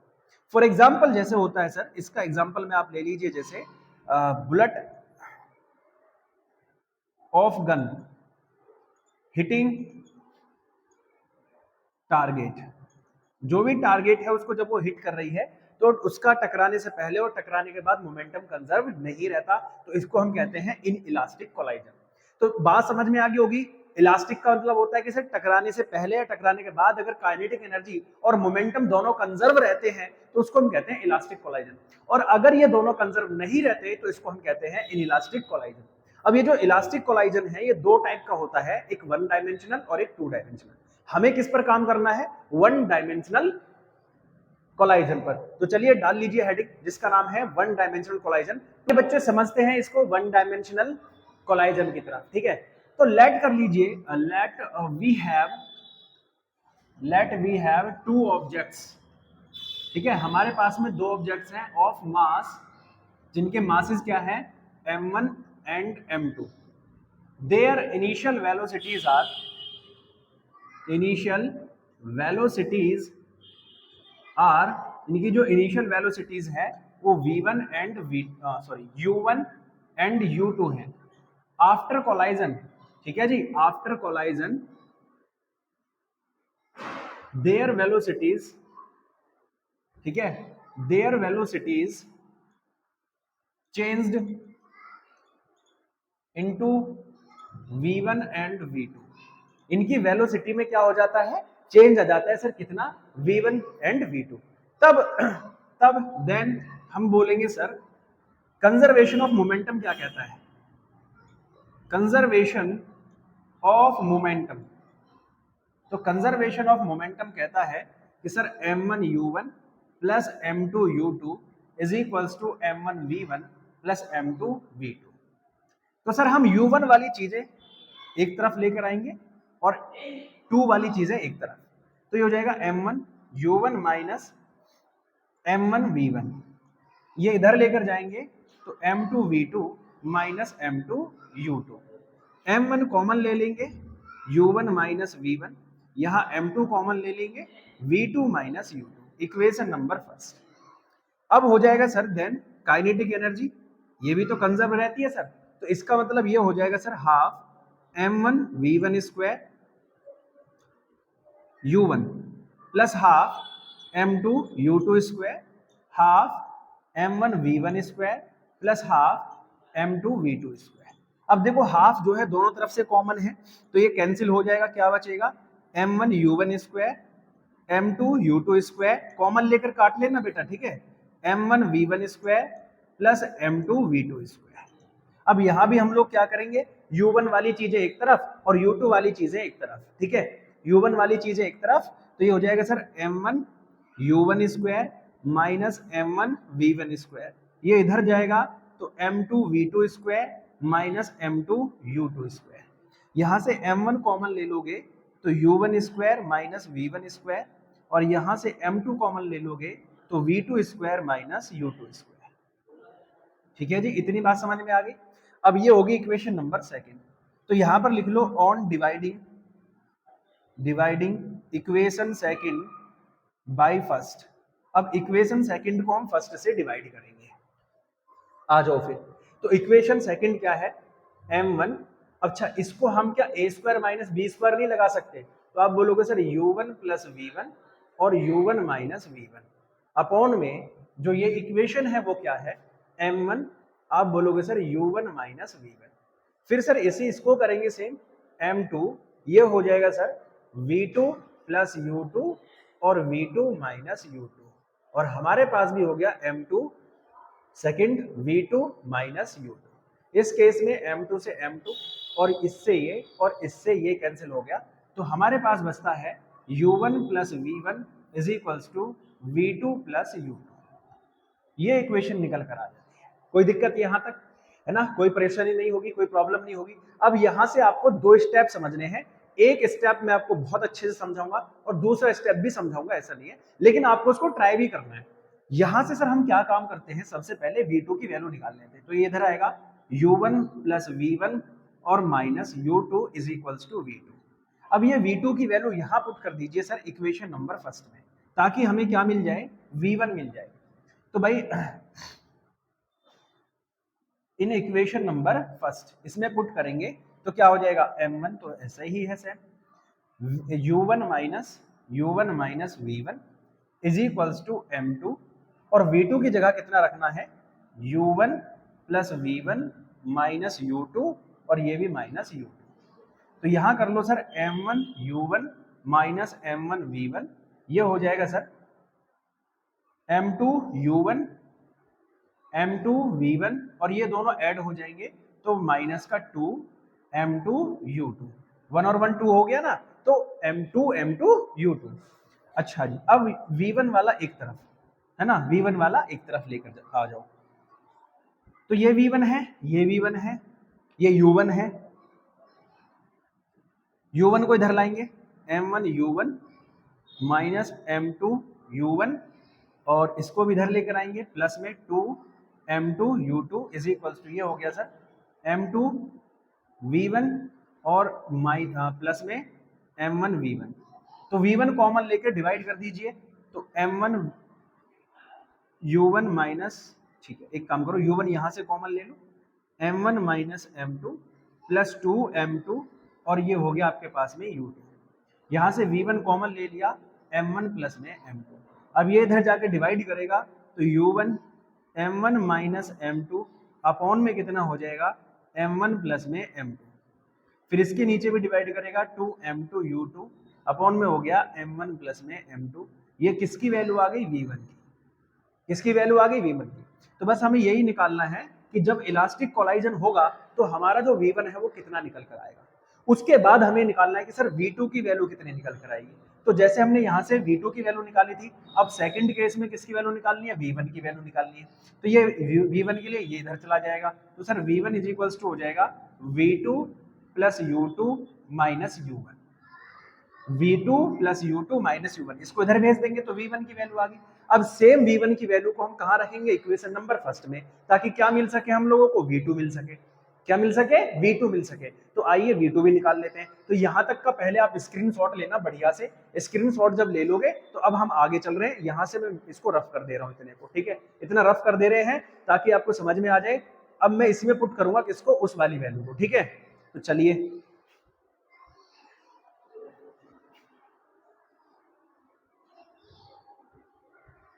आइए बेटा, ठीक है।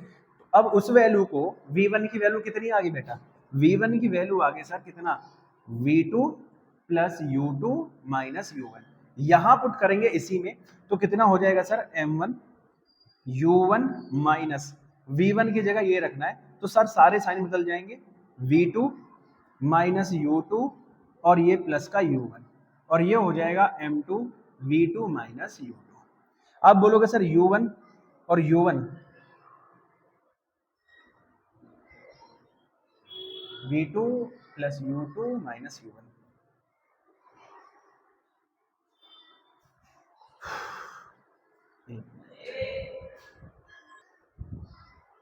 ठीक है जी।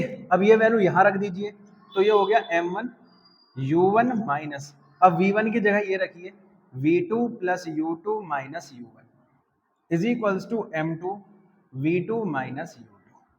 ठीक है, अब यहां रखोगे तो M1 U1 बाहर माइनस है, V2 minus U2 plus U1 is equals to M2 V2 minus U2। अभी हमको करना क्या है, मल्टीप्लाई करनी है। तो सर M1 U1 M2, अच्छा U1 और U1 तो देखो U1 और U1 दोनों प्लस में तो ऐड हो जाएंगे, तो इसको पहले ऐड ही कर लो, 2U1 minus V2 minus U2 is equals to M2 V2 minus U2। अब आ जाओ इधर, ठीक है जी। इस केस में अब मल्टीप्लाई करोगे इसमें तो क्या बनेगा sir, 2 M1 U1 minus M1 V2 और माइनस M1 U2, और इज इक्वल्स टू इधर हो जाएगा sir m2 v2 minus m2 u2। तो हमें क्या निकालना है, v निकालना है, v2 निकालना है। तो v2 वालों को सेम करेंगे, इसको इधर लेके जाइए, इसको इधर लेके आइए, तो ये हो जाएगा सर 2m1u1 और ये माइनस में m1u2, ये भी आएगा सर इधर, ये भी इधर आएगा, तो ये प्लस का बन जाएगा m2u2 इज इक्वल्स टू कितना हो गया m2v2 प्लस में m1v2। अब यहां पर क्या होगा सर 2m1u1 माइनस में देखो क्या है, यहाँ पर u2 कॉमन है, u2 कॉमन है तो प्लस बना लो, चलो इसे u2 कॉमन है तो ये हो जाएगा माइनस का m1 प्लस का m2, ठीक है। माइनस हमने अंदर ले लिया बेटा, है ना, इससे में घबराने की बात नहीं है। तो ये हो जाएगा सर m1 प्लस m2। अब यहाँ से इसको डिवाइड करिए तो ये हो जाएगा 2m1u1 अपॉन में m1 प्लस m2 और यहाँ हो जाएगा u2 minus m1 plus m2 upon में ये भी हो जाएगा m1 प्लस का m2 और ये किसकी वैल्यू आ गई, v2 की वैल्यू आ गई। तो हेंस बस हमें इतना ही करना होता है कि v1 और v2 की वैल्यू फाइंड करनी होती है। तो आई होप आपको ये सारी बातें समझ में आएंगी, पूरा का पूरा चैप्टर आपको क्लियर हुआ होगा। तो बताइए मेरे बच्चे कितनी चीजें आपको क्लियर हुई, और अगर जबरदस्त तरीके से क्लियर हुई तो फटाफट से वीडियो को लाइक शेयर और सब्सक्राइब कर देना भाई, बहुत मेहनत से वीडियो बनाई है और आप आई होप कि आप सभी बच्चों को पसंद भी आएगी। तो चलिए मिलेंगे आप लोगों से अगली वीडियो में, तब तक के लिए बाय बाय।